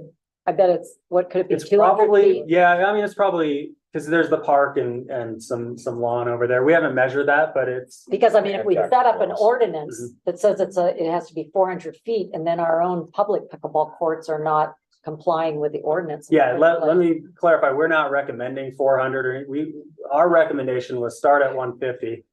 And then allow for reduction, cutting that in half if you do some sort of noise mitigation and you study that in a way that demonstrates you can bring that noise impact down to an acceptable level. 75 feet, again, is still a large setback. And that's going to be a pretty drastic change compared to what we allow today. And maybe that's a good point to clarify, Councilmember Bracken, is today we don't require 100 feet, we require 3 feet. So while we do know it's 70 decibels generally at 100 feet distance, right now, if someone were to go build a sport court or pre-moratorium, I should say, they could build that 3 feet away from property lines. So that decibel level is probably much higher even than that 70 decibels. The courts at the rec center are just under 300 feet away from a home. The ones at Anzac are obviously much closer. Yeah, and then certainly to your point, Councilmember Burrell, if we were to build more community courts in the future, having an ordinance, we would certainly make sure we're complying with whatever ordinance we adopted. So there were some commissioners that were concerned that this is overly restrictive. And this singles out a use like pickleball over other uses and concerned about the property rights element of it and the equity element of it, where again, we're singling out pickleball over others. I think there's fair enough rationale to say pickleball does have a slightly different impact even than other court sports do. And then coming, yeah. I mean, if you address it as a noise issue or something like that, then it really doesn't matter what whether it's pickleball or some other sport or some other activity has that hard, Yeah, It's just then it becomes an enforcement issue, obviously, which is what it is now, really. so the questions and kind of the different directions that we want some input on is, a 150 foot or even 75 foot setback is very prohibitive, and it's gonna, drastically change where you can build these in Cottonwood Heights. So we want input on that. Our numbers were proposed from a purely, kind of scientific approach of if you want to get rid of noise, here's what you do. We can look at quiet equipment requirements, understanding that's not going to be followed perfectly, but if you put it in the ordinance, at least it's there. A few of the commissioners seemed interested in a signed affidavit, which basically we do this right now for accessory dwelling units, and it's a recorded document that's signed before someone gets an accessory dwelling unit license that says, I understand I can't use this accessory dwelling unit as a short-term rental. I've read the code, I understand it, they sign it, it's notarized, it's recorded against the property. So if there are issues down the road, we can say, look, you understood this, you signed it. We could do something similar with sport courts saying, hey, I understand the noise requirements and I understand that if I violate this, it's subject to enforcement. It's just acknowledgement of the ordinances, of the standards that are in place, which helps us in an enforcement situation. You could couple that with some level of setback. Maybe it's not 100 feet, maybe it's not 150 feet, but it's some level of setback. I think there was general consensus on the planning commission that regardless of the approach, we should require building permits for sport courts, which we don't currently do. There's another option, which, staff is a little hesitant on this one, but we do have a precedent for this is neighbor approval within a defined radius.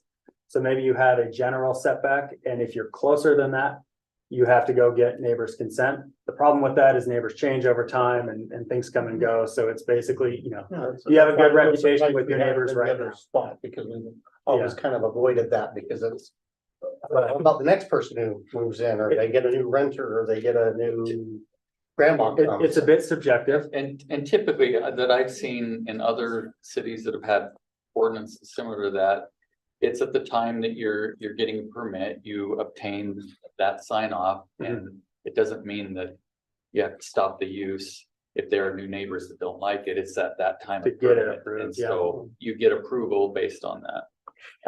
There's another option that's not quite listed here, but it relates to the setback measurement. Right now, we've proposed it as setback to property lines.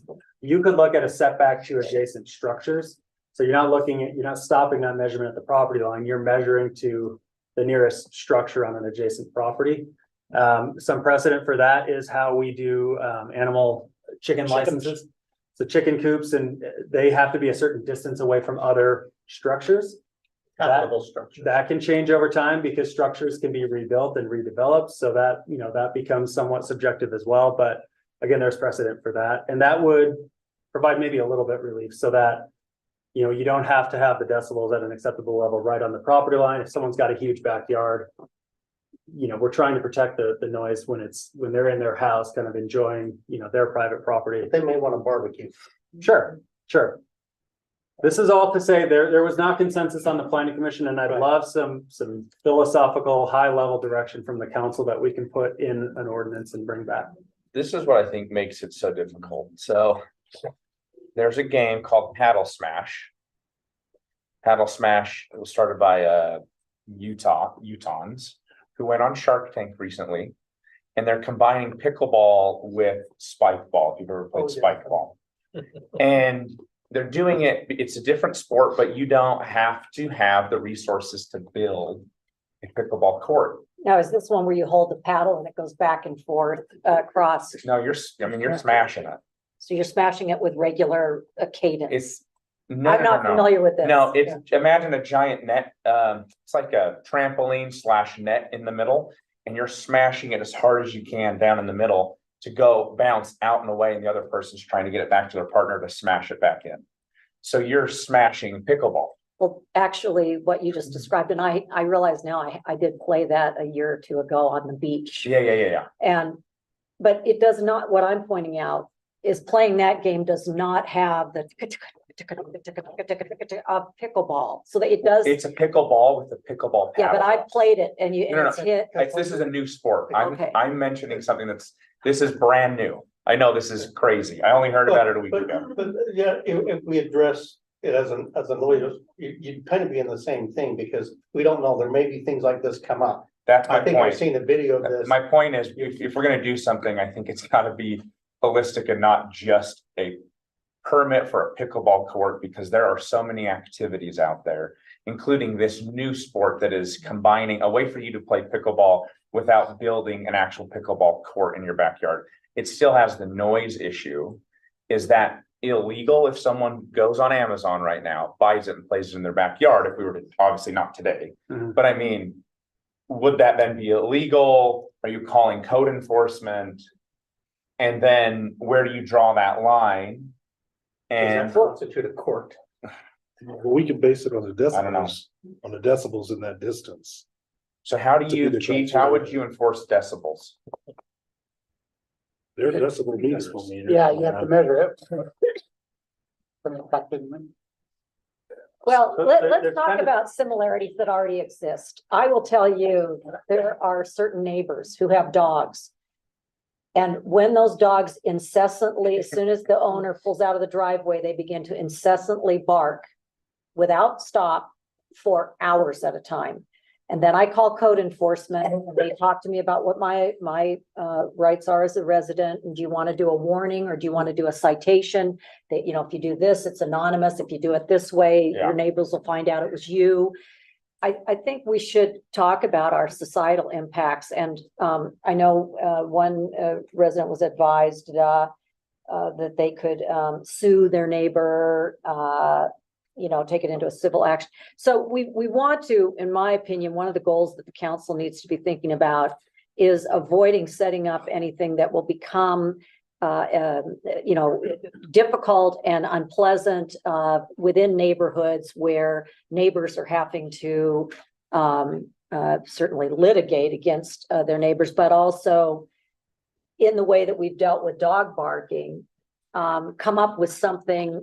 And I'm kind of linking away from your very good. And I think we do need to look into the future, although we have to deal with what's going on right now.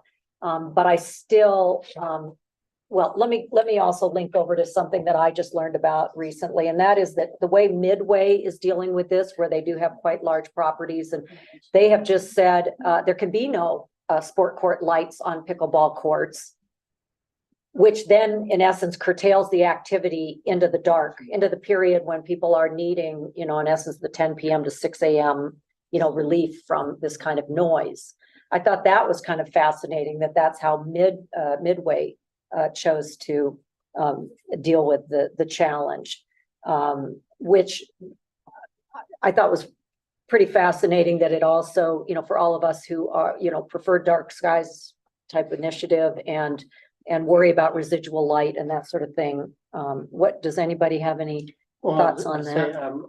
Let's, on this, the planning commission is basically asking for some sort of feedback on what to do here. It is complex. I like the dark skies part of our ordinance. I think we did a really good job on that. They can decide if they want to leave lighting in or not. Yeah, functionally right now, the reason sport court recommendations are for lights to be like 20-25 feet high is because if you hit a ball or you shoot a basketball up high, you don't want that disappearing into the dark before it comes back down, so you can see it. My rule is sports, which isn't, but that's when he's like, it's too late to be playing. Our ordinance right now caps a light at 12 feet. Yeah. So that's going to create an issue that may dissuade, that may address maybe what you're saying of, we do already do a pretty good job of regulating outdoor lighting. It's dark sky compliant, so it's low lights, it's warm fixture temperatures, it's not those blue fluorescent LED lights, and it's shielded downwards, which none of that is conducive to playing sports outside late at night.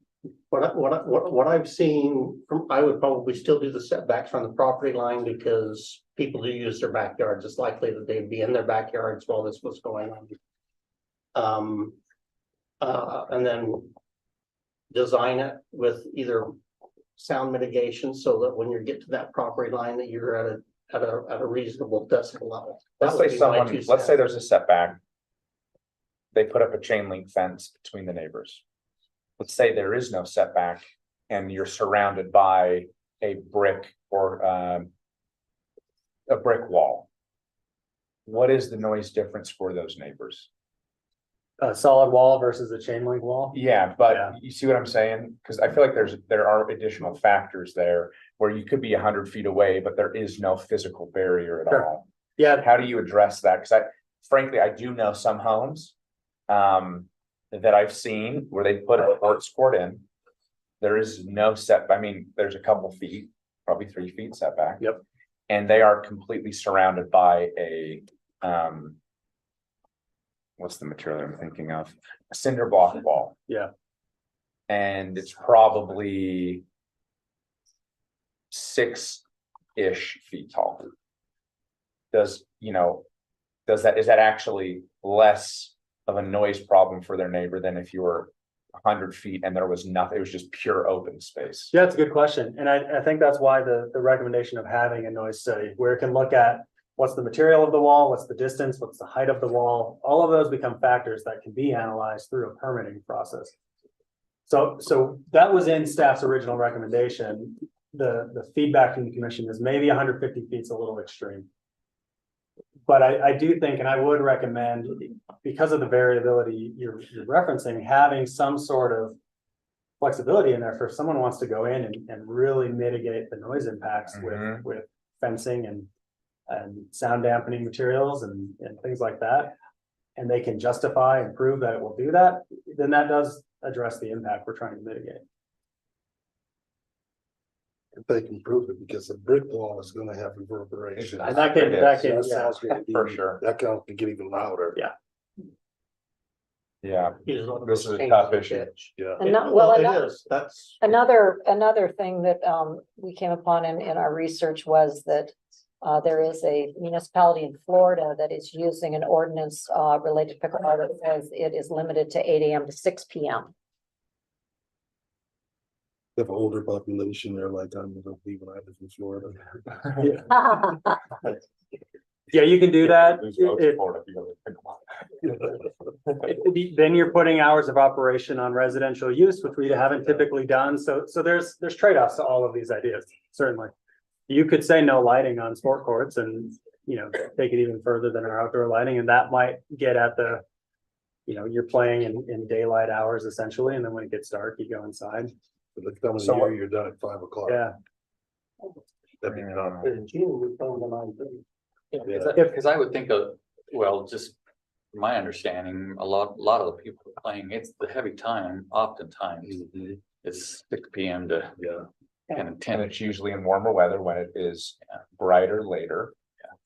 Mhm. Anyway, so it's not a complete deterrent. So currently, other than the Cottonwood Heights Rec Center, what are all the locations where we offer public pickleball? Anzac Park. And Yeah. Just the those two? Yep. Anzacs are about, they're just about 125 from the building. Yeah. From the. Not from the property line, yeah. There was another discussion or that was brought up in the past by a resident or somebody from the council, I can't remember, but I know that there are people that do rent these sports courts and that Yeah. do rent the pickleball courts. And so, that's another part of the discussion is commercial activity. But then there's also commercial activity for people that rent their driveway space where you're putting your RV in someone else's driveway because you don't have room to park it. So I know there are some that wanted to kind of curtail doing big leagues and all of these big activities on pickleball courts, which we could discuss. But again, my emphasis is if we talk about this, I really would like to talk about this in a way that is more of a holistic approach than just pinpointing one thing, because then you get another resident that has another complaint about another activity, and then you're having the same discussion. And if we just then say it's all about pickleball courts, then again, there are these other sports that they're taking the court away. You still have pickleball and the pickleball paddle. You still have the noise nuisance. So if we say, well, we solved it, well, that one person that wanted to do a court camp, but their neighbor's playing this other game, it's just as loud, they're going to be ticked off. Sure. Well, And if- there'll always be one-off noises. I mean, I'm really trying to, I'm a big game player, so I'm really trying to imagine that in somebody's backyard, they're gonna play constantly, the way pickleball players often do. And I've played pickleball. I think it's really fun. I am not anti-pickleball. Let me go on the record. But from all the sports I've played, and even describing this new phenomena of something where Yeah. people can slam dunk it, it sounds like it's a game that is played by several people, whereas pickleball, while it can be played with doubles, it also can be played 1-to-1, which makes almost the same loud cadence, and that can go on ceaselessly versus group games, which tend to be, hey, we're having a party, come to the backyard, let's play some of this or whatever. So I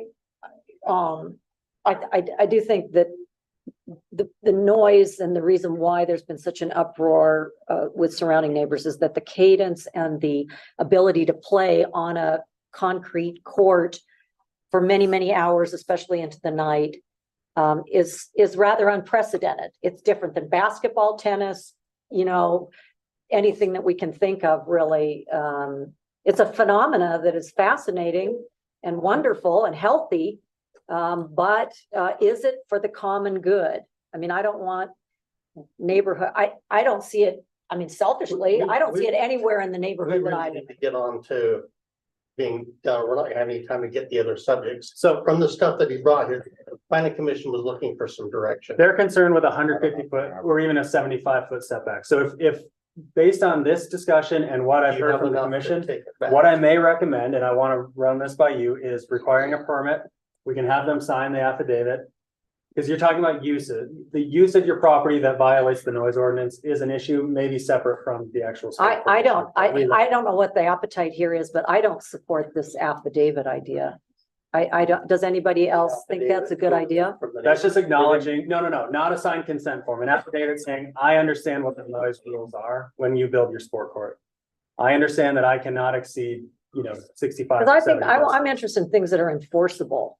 So Yeah. I guess the idea that It's just complementary to, He's basically saying, when you go to enforce it, hey, you agreed to these terms at the very beginning. yeah, so the four things I'd recommend would be a building permit, the signed affidavit, establishing a minimum setback without a noise study, and that might be 150 feet. But if you don't want to do anything, you just want to put a court on your flat property, you don't want to mitigate that at all, you establish a minimum setback, and that's what you have to maintain. You could reduce the setback upon a noise study that gets the noise at the property lines to an acceptable level. But rather than us say never closer than 75 feet to property lines, maybe we just leave that open and say, if you can get your noise down to 55, 60 decibels at the property line with a noise study, then we'll allow that. Was mitigating. Yeah, Mitigating. and then all of those mitigation things that you recommend in your study are then enforceable. And if you violate those things, that's enforceable. That's the approach so that I that would a recommend. homeowner could choose, what you're advocating is that a homeowner could choose, okay, I'll see that it's 150 feet from, setback. If they do that, they don't have to prove anything. Right. And if they want to go any closer, they would have to do some kind of a Study. sound study. Yeah, and the closer you get, the more detailed that study. No, they would go commission a study from a third party qualified, expert and submit that to the city for Get an review. idea how much that would be. Yeah, It could get expensive, but at the same time, it does. that's again, similar to our sensitive lands development approach where you have to mitigate a hazard, you go get a geologist to show you how to mitigate that. Yeah. Most of the people that don't have big lots probably live in an area that is less wealthy. So, Yeah, I mean, it's, if you're rich, you can build a court because you have a lot of land. Some of us live not too far from pickleball courts. Yes, I couldn't fit one in my backyard if I wanted to. So hopefully that's good enough. and we will open up public comment with the planning commission and then we'll have that here as well. So there will be lots of time. What about those provide that input. already have courts today?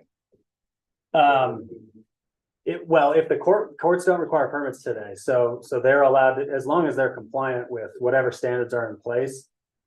Not today, but pre-moratorium, then they're allowed to stay. They're just as is. Like, So it's a grandfather. It's grandfather if Now, they meet the requirements of our ordinances that are in place now. If someone went in and put in illegal lighting and we didn't know about it until, 2 weeks from now, that doesn't mean it's grandfathered. If it was illegal when it was put in, it's still illegal. But if it was put in compliant with standards at the time, it's legal and non-conforming moving forward. Well, then there was a good reason we did a moratorium, right? I mean, that there isn't further. Okay.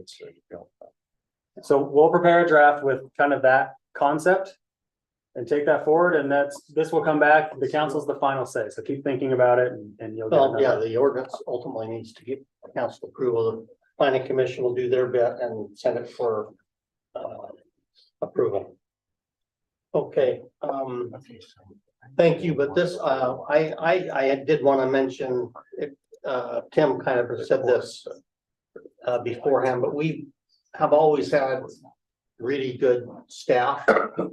Mike, Matt, Chief, Scott, all of you, Paula, I'm gonna forget someone, Riley, we like you too.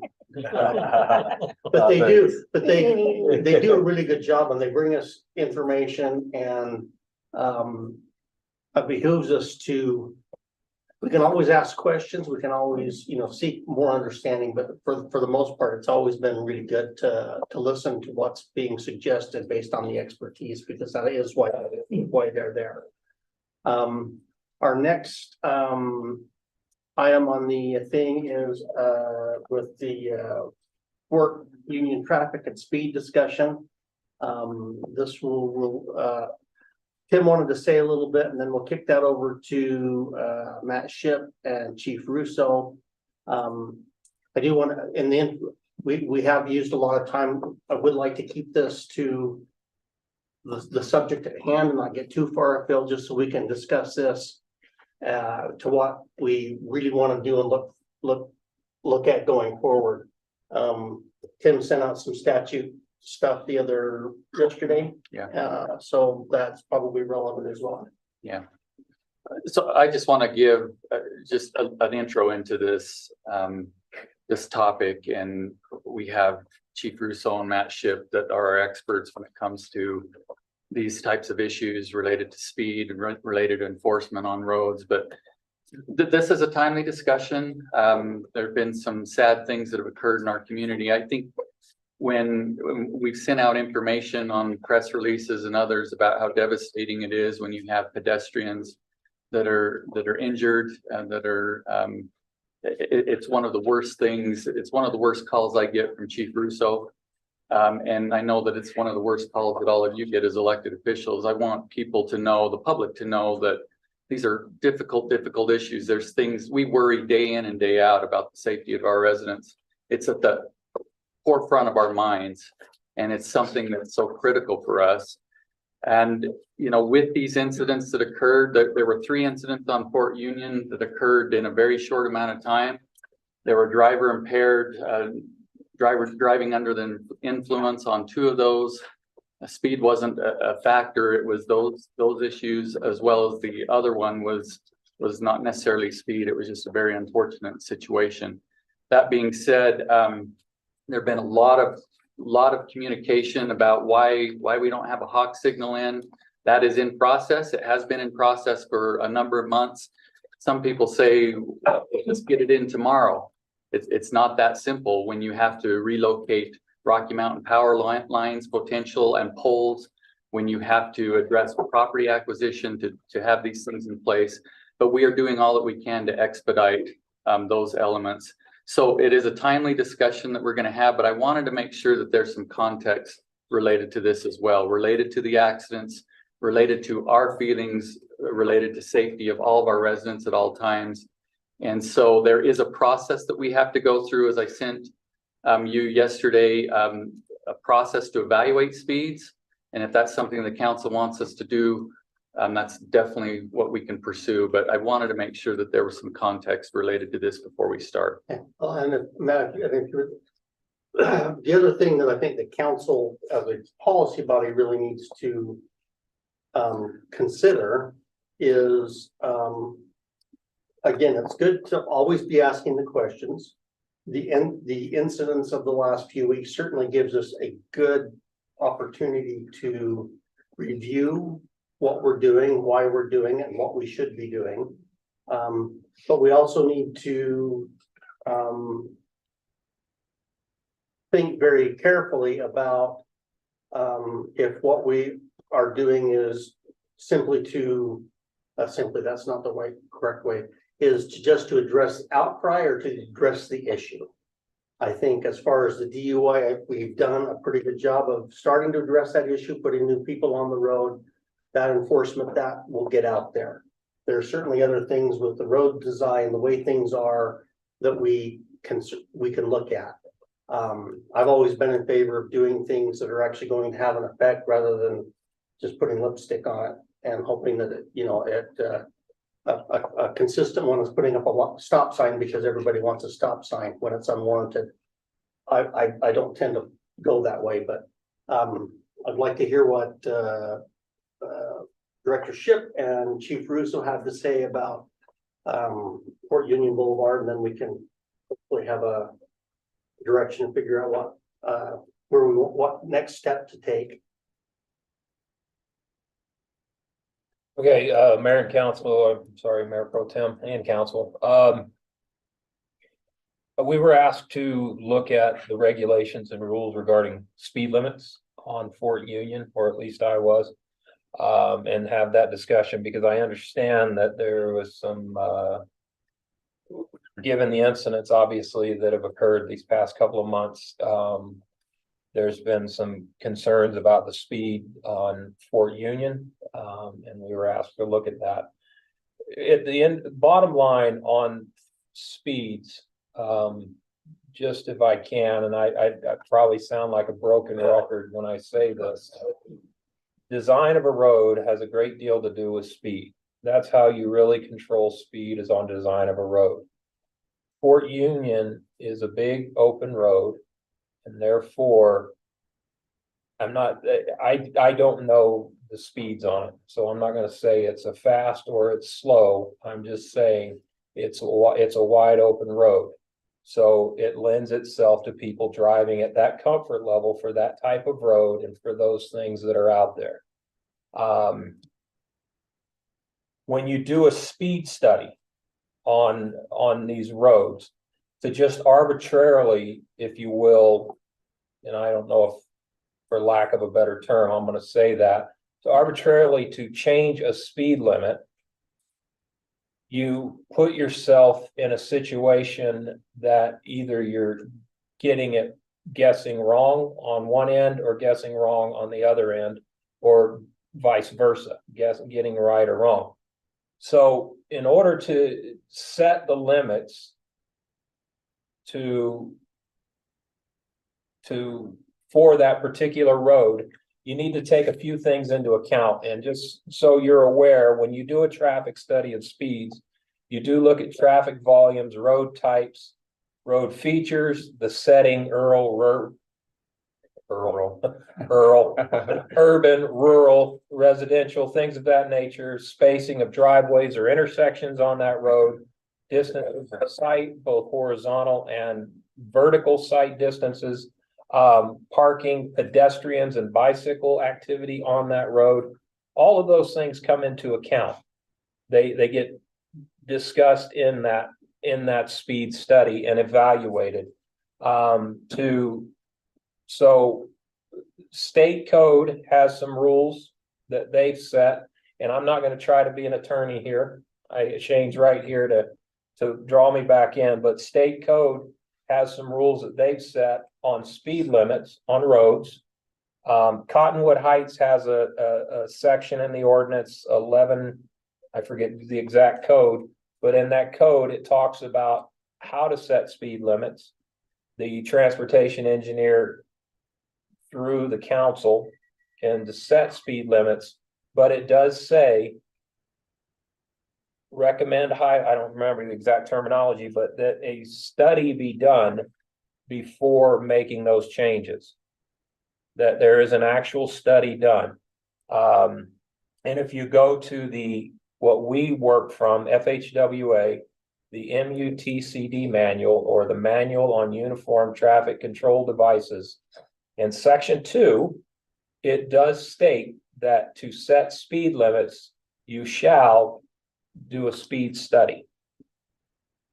And that's following the Manual on Uniform Traffic Control Devices, the Federal Highways Manual. So based on Fort Union and some of the things that I'm understanding are going on around here, is that we would like to evaluate the speeds on Fort Union. I am highly recommending that as a council, if we want to do that you direct staff to do that speed study and bring that information back to you so that you can make that informed decision based on actual engineering studies. So may I ask, is that study different than the one that the police department has done in various places around our city? Is the study you're referring to? It is different. And that's very similar to what we've done. We will go out and we'll put up, and the police do this as well. They'll put up the speed trailers, if you will. And what that'll do is it will give you, speed of cars. And what you're looking for is what we refer to in our world is the 85th percentile. which basically dictates what a majority of people are comfortable driving on that road. So 85% of the people are driving at this speed because of the design of the road. They're comfortable at that speed. When the more in-depth study, when you're discussing, we really do those when we want to talk about putting out some traffic calming things. You know, if we find that going through a neighborhood, Nantucket, for instance, if speeds are high through there because of the design of the road, and yet it's definitely a residential road. There's no arguing on that. It's a residential road. There's you know, things that are happening in there. So that gives us an 85th percentile. And then you as a council, you're not looking to change the speed limit. You're looking to add features on the road to help slow down the traffic. You're doing traffic calming. This is not traffic calming. This is actually taking in all of those factors like roadway type, the features, the settings, the sight distances, the design speed of that road as it was designed. All of these factors come into play. So it's a very in-depth study on that, so that when you do get the recommendation, you've got all those things to review.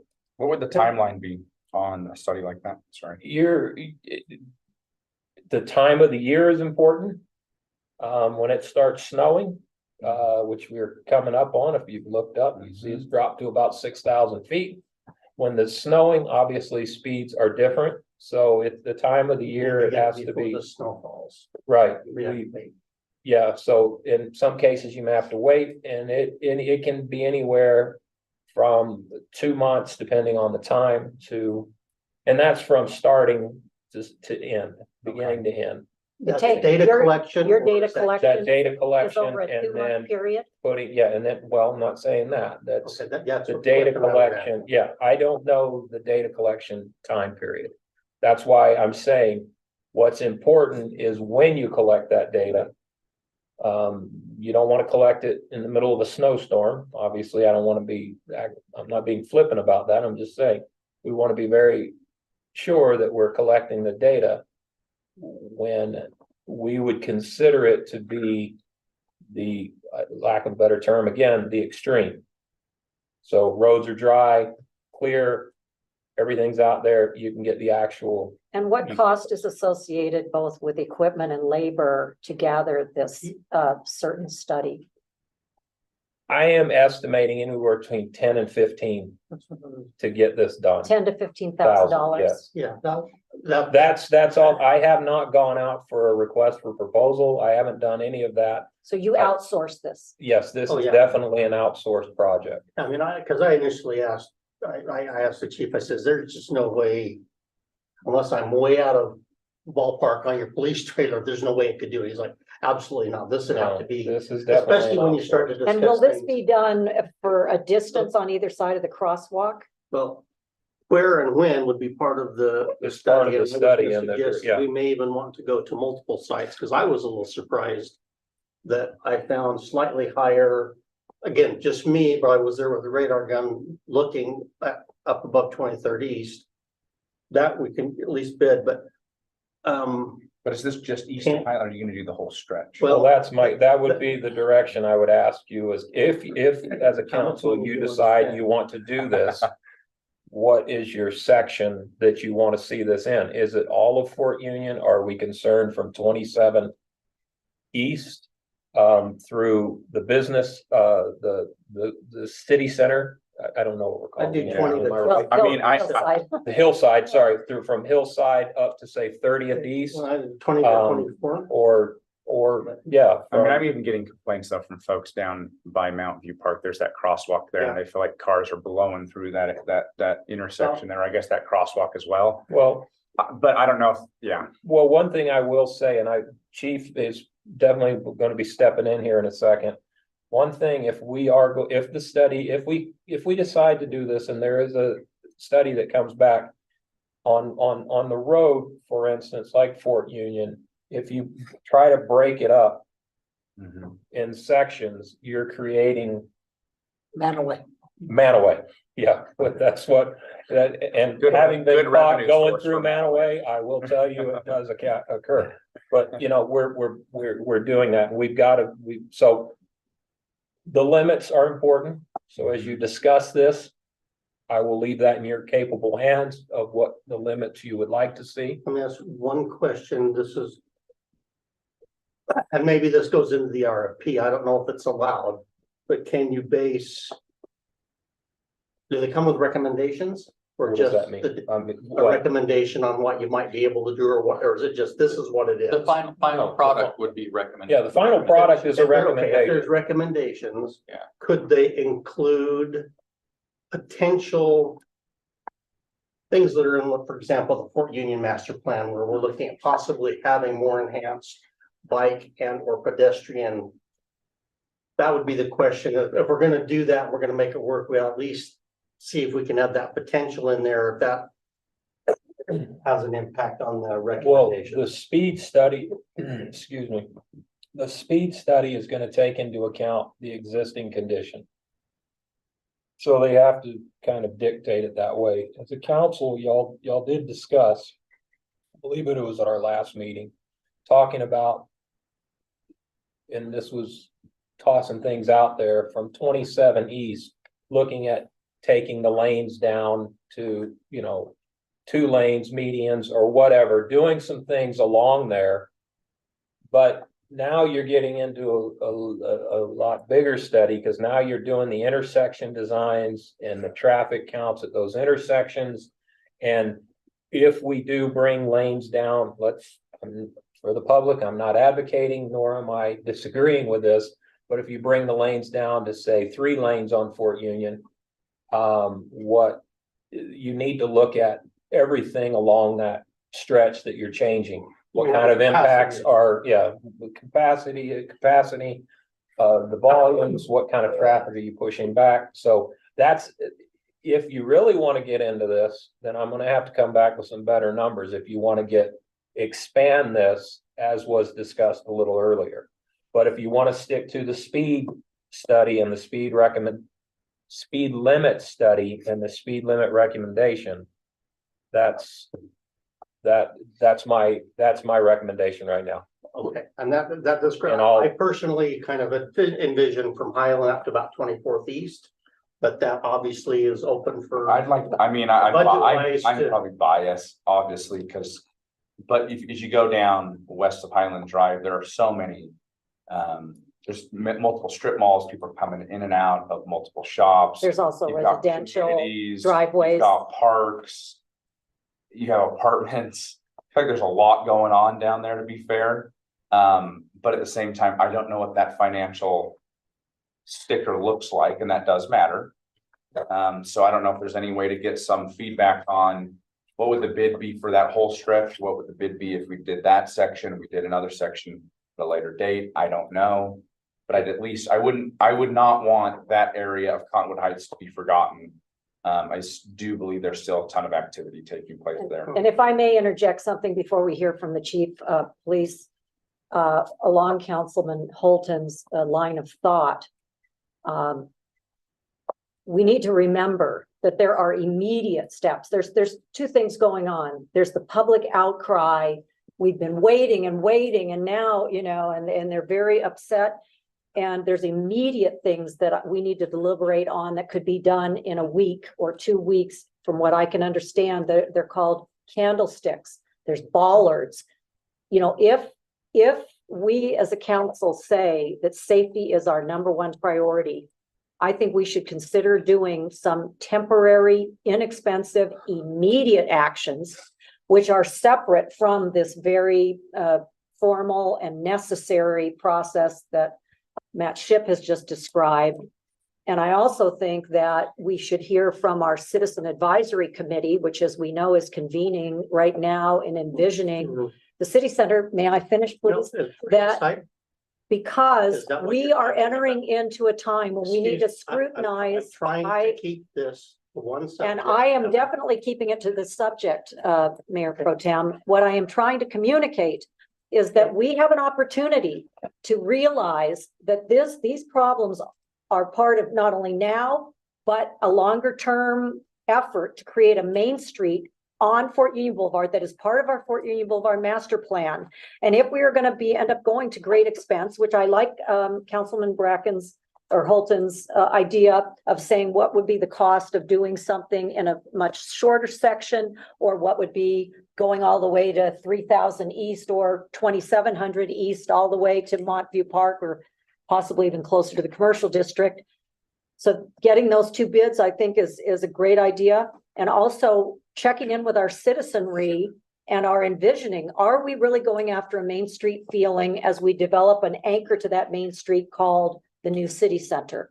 Or are we not? It's in the Fort Union Boulevard master plan to call for that. So I think it's very timely that this be on the table. Again, it gets to be scope. If you're wanting, looking for things that happen quickly, I'm honestly have no idea what candlesticks or other type of things you'd suggest. They create visual barriers for motorists. I don't need an explanation of traffic calming. Thank you. I understand it extremely well. I did a master's report on it. I did it. Okay. I don't need hold in that. But those, it's whether we do something quick and fast just to deal with that, or we do something that has an effect. I think we should do both. Well, okay. Chief, you obviously have some input on this as well. Sure. I think Matthew's correct. The numbers are going to be what the numbers are. The road's designed a certain way, people drive in a certain manner, it can handle certain capacities, and people feel comfortable driving it at certain speeds. You need to do the traffic survey so you know what you're dealing with and what the numbers are. We have had some unfortunate events, and Tim and I have introduced him to the families, and these are real people. It's important. I think you have done something immediate to answer the human cry. You spent an awful lot of money on some traffic enforcement officers to handle a lot of these issues. Not one of those cases that we were discussing involves speed. Not one. Would that woman have 60% of my DUIs are not alcohol related anymore? When did that happen? Not even alcohol related. They're fentanyl and opiates. Or methamphetamine. I'm sorry, Chief, but I must interject that we are now listening to a premise that the premise of a 40-mile-an-hour speed on Fort Union Boulevard is an acceptable speed. And I need to interject that when people are not speeding, which means the average speed is not more than 40 miles an hour, I would say that there's plenty of data out there that this is an urban street and it should be marked at a much lower speed limit, and that people driving 40 miles an hour cannot come to an abrupt stop for the many things that go on in the Fort Union Boulevard area with all the high access. High access is an extremely important. That's exactly what the study that Matt was talking about would show. And I don't think the chief's disagreeing. He's just making a point of what happened. Yeah, but I think that Honestly, we've excused the problems by saying that no one's speeding. I'm not trying to villainize anyone. I am saying I think if we that the excused speed it, in we Cottonwood wouldn't Heights study. are not based on the safest speed that are imposed in other cities in order to protect all users. Well, my point was, for instance, the young man in the crosswalk, he had an orange flag, he was in the crosswalk. Would that person have hit him doing 30? Were they doing 50? We're doing this. Well, it is proven that cars can come to a stop at under 30 miles an It hour. wouldn't matter if she was impaired, she didn't care. It wouldn't matter. The other one where the truck landed on the car, doesn't matter how fast they're going, they didn't care. You can put whatever speed you want, they're still. Well, there was not a hardscape in between the different lanes, direction of lanes. These are not designed for safety. Okay, but the reality is there are rules for the way that you design, and the ones that are nationally understood. And the reason for that is so that they're consistent. So that when you drive outside of Cottonwood Heights, you drive outside of Salt Lake, Utah, or that you feel comfortable on the roads. And I think that needs to be respected. Well, and I also don't want to make villains out of good, honest, hardworking people who are just traveling. Neither do I. at what they believe is a safe speed and what the road can accommodate by artificially lowering. I don't want to turn them into village. You lower that speed to 30 or 35 miles an hour, I'm going to enforce that speed. So that's fine, but just to That's a different type of. understand what that does too. Mhm. Maybe that's what the road goes for. I don't know. We'll know when we have the numbers, but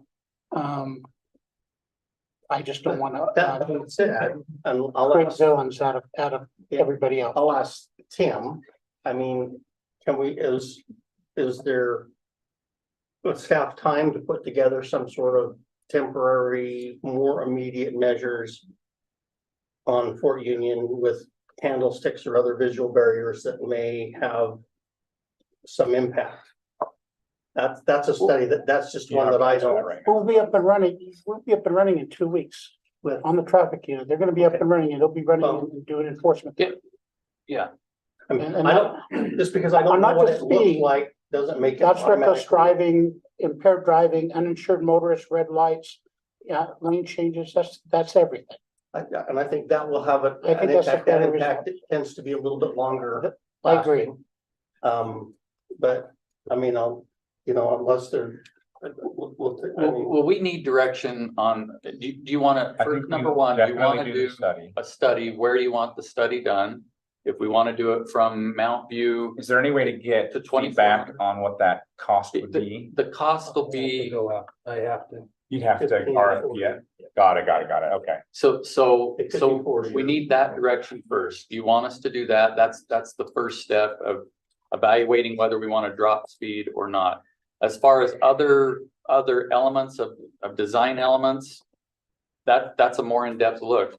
They may be good ideas, but it's not just something that you go throw something in the road. We have to evaluate that as well, and that's a little bit more in-depth to determine what we would have to do on that. So I would personally advocate for doing the full stretch. I don't know what my colleagues think, but that Full would be my, stretch. a Fort Union Boulevard. is, At least down to Mountain View. You all decide how far east you want it to go. my only reason for going from, is the traffic from Highland West and the traffic from Highland to 23rd, there's a big drop off. But that was just my justification. That's fine. And I'd say from Mountain View to 27, because going down that hill, I get a lot of calls from people with the speeding going down it. I'd like the study to begin west of Montview. Because unless you understand what people are driving, well, let's say a couple hundred yards to the west, that needs to be evaluated. It's not just from Montview. I think it needs to be a little farther west, maybe not all the Well, at way least, to this road leading into the target. At least but- on I wouldn't be. residential roads in about 125 feet. Maybe a little bit longer to get to it. You're back up to wherever you were, so maybe, yeah, it wouldn't have to be very far west, but. No, yeah. But you're right, you have to see what people, and that's what I was surprised at because I was up on Wasatch. There's a clump of cars going together, they tend to go lower than I thought that they were going. But, again, mine is just spending an hour on the side of the road, so a study like this would do a lot more and be a lot more informative. So what I'm hearing is roughly So you're basically 120 almost. feet west of Mount View up to 2,700. That would be the study area. We can get that moving forward as far as trying to get some estimates. As far as the bidding process, we wouldn't have to do a formal RFP. We could get bids on that from traffic groups. And then we could start moving on that. We would probably have to come back. We have funding in the budget to do these types of things, but we would probably have to come back at a later point because we're going to be taking from some other areas, but we could start moving on that, get timelines, and I can communicate that on council communication. And as far as to get it, see if there's any way we could start collecting data before winter. we'll get on this quickly if that's the direction. Then other areas of things that we could do is probably further discussion. Is the way I. So I'm just looking at a map here. I think this isn't an exact science. I trust Matt more than myself, but Park Center Drive or That's a 1495 little self-serving, East. isn't it? That Matt, that's all right. I should clarify. But that's where you start to at least hit, where there's no additional residential traffic that's entering the street. Yeah, cause that light there at, You're basically almost a 13th, but it's not quite there. yeah. That one light between the park and where you turn off the Center? Target and everything Yep, else. Park Center. There's not a lot of road in between that. If Yeah. I can, if we're going, may I, Yes. if we're going to west of Mount View, it's not the difference between that and 1300 is Yeah, not. Then it's not let's a lot. just. But do I that. thought that that So- this area would be evaluated with recommendations for how to meaningfully make it safer for all users. Did I misunderstand that? A speed It's a limit speed study. study. We're Just not purely doing speed. a traffic. Well, I thought policy. you said I wrote down recommendations. Did you not say? They that would recommend the come with- speed that they think that it The should be at. recommended speed limit. Mhm. That So may no very well feature come out. strictly, Yeah, this is not a traffic calming study. But That's based something on that- that information, if your 85th percentile came up at 41, call it. That in our traffic calming policy says that's where you need to, that's where you I actually have to do I think if the something. mayor were here, he and I have talked about this extensively, and he and I are both very interested in the safe systems approach, which is based on being proactive, and it is not giving as much credence to either LOS, level of service, or the 85th percentile rule, as has been done historically. So I want to go on record that I am not wanting to see our safety measures based on 85th percentile rule or LOS. And this is extremely important, and it's whether our city makes a decision to go for Vision Zero and a safe systems approach, which is in our transportation master plan that we'll be discussing tonight. So can I just clarify one? Is that all right? We are talking Clarify. about whether you want to change the speed or not tonight. And that study is going to focus on that. The things you're talking about are definitely important and they're part of the transportation master plan and they're more long-term than addressing. And putting a new sign up. Putting a new sign up and addressing speed first. And then addressing these other things later. Those are much more in-depth discussions and priorities with the council on what we implement as far as capital improvements to address many of those issues. If that makes sense. Yeah, I mean, and for the record, I tend to disagree that we should ignore the standard operating procedures and best practices of what we have. Now, there are things that we can do.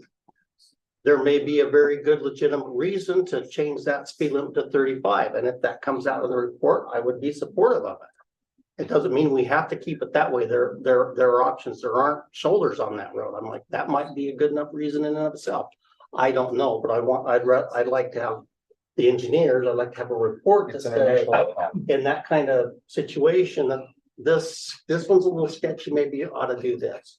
Not just say, we're gonna start with this end in mind and then and then just throw. Well, I would like to, practices out I would also like to Yeah. be on the record tonight as saying, when you act like, when it's been stated at this table that bollards and candlesticks cannot be used arbitrarily, we use several devices near our schools to slow cars down. We have traffic cross guards that are there during hours that we think are dangerous. I think what the public is saying now is it is dangerous on Fort Union Boulevard, probably 10 or 12 or 14 hours out of every day. And they want it to change. And I want it to change. And those who have lost loved ones or are dealing with the tragedy want to see immediate change. And that is what I favor. So as far as a recommendation for you, Matt, I think there seems to be at least some consensus Let's go on get doing some the bids. study. Yeah. Putting an RFP out for that longer stretch than maybe we initially talked about. Yeah, I mean, Does everyone that's agree? gonna be, yeah, I mean, we've done a larger study like this before, but I think you need to have the data so that you're not making decisions in a black hole. You have to have And a again, foundation. guessing at what may, you know. Because it won't solve it all. Yeah. So, Yeah. No, it won't, but if you at least have a basis for what you're doing, then it can make sense. Yeah. If you're just bouncing all over the place then, that's just that's a Pandora's box. All right, I'll look forward to, hope, I guess by next week, we could at least get some idea of what those are. Not next week, 2 weeks, or council communications if it works out faster. All right, we've got just a few minutes. Is that something you can do, with the city planning project updates? Did you have something that's really exciting in there? I would recommend if the council is okay, that we push these last two items to another meeting. They're not. We have to motion and give it a. We've given information to you on the item that I'm gonna be presenting related to our retreat policy priority list. We are gonna be covering that in our next retreat in January. I just want to give you a heads up on where we're at. And then some of these planning projects are just some updates on things that you're familiar with, but just some updates on it. So if you want to wait, we could bring that back to another meeting. You pick the top three and do a minute apiece, Yeah, let's see what we. or can you do. just want to say, read my report. I'm just gonna go fast, okay? And I can send this to the council. This is just an update on a bunch of projects that have been underway. We gave this update to the planning commission and they found it helpful. Town Center redevelopment project, I'm not gonna spend a lot of time on that. It's underway. Ferguson Park, as you know, is completed and open. We're getting a lot of positive feedback on that. Can I just mention something on this? We had some, and there's some people in the audience that had concerns about some of the lighting. We're getting those covers put in place. Yeah, the lights on the bathroom will be shielded. Yeah. They're not shielded right now, so. What about activities that are happening during the night, such as vandalism and loud group gatherings? Yeah, I think that's, probably par for the course with a public park at night and just will be enforced as Is there a date on that? nighttime park activity. Is there a gate on the parking lot? No. Big Cottonwood Canyon Trail, these are photos. We got the wayfinding, the new trail signs in and installed. They look really nice. So that's done. That's mileage markers, wayfinding signs, especially through that office park area. Reconstruction of part of the trail in that office area. And then these signs now are all the way throughout Knutson Park and Holiday. So from the parking lot of Knutson Park, follow these arrows and you'll be on the Big Cottonwood Trail. General plan update. We are preparing this for public input again late this year, early next year. Working to kind of formulate where we left off and what we need to do and take it from there. The form-based code is part of that as well, and we'll bring that to you with an update at a future work session. We've been talking with that at the planning commission level. The Dover Hill Drive Park, the public park there, the 2-year trigger has started.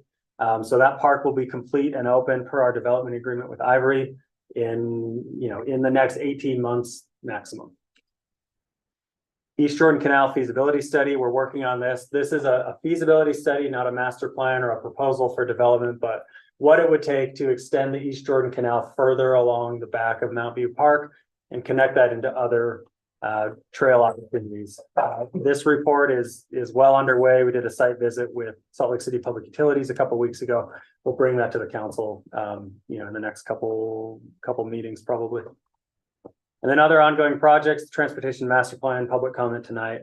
The Highland Drive Shared Use Path, we applied for track funding for this, and I don't think we've heard yet.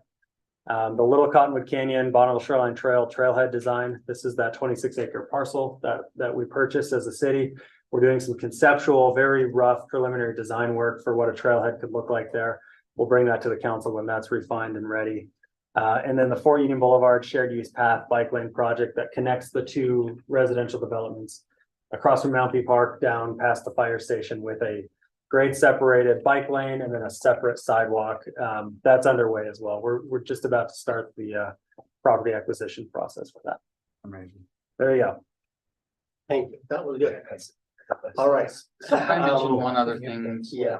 On the council retreat project priorities.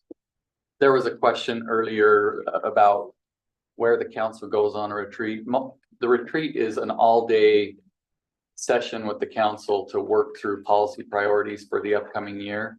A lot of times it's just held here. It's not that we're going off and It's a fancy some term for a all-day meeting at City Hall. at City Hall or we've held it in meeting rooms at other places within the city, but it's not a travel or anything like that. I just want to clarify that, so. All right, calendar items, the ballots are out. The election day is November 21st. There's, early voting, in person and or by mail, available now. November 24th to December 7th, there's the holiday decorating contest, and we will be doing the, Light the Heights at City Hall on the 27th. There is no, closed meetings, so I'll entertain a motion to adjourn until our business meeting. I'll make the motion to adjourn. Second. All in favor?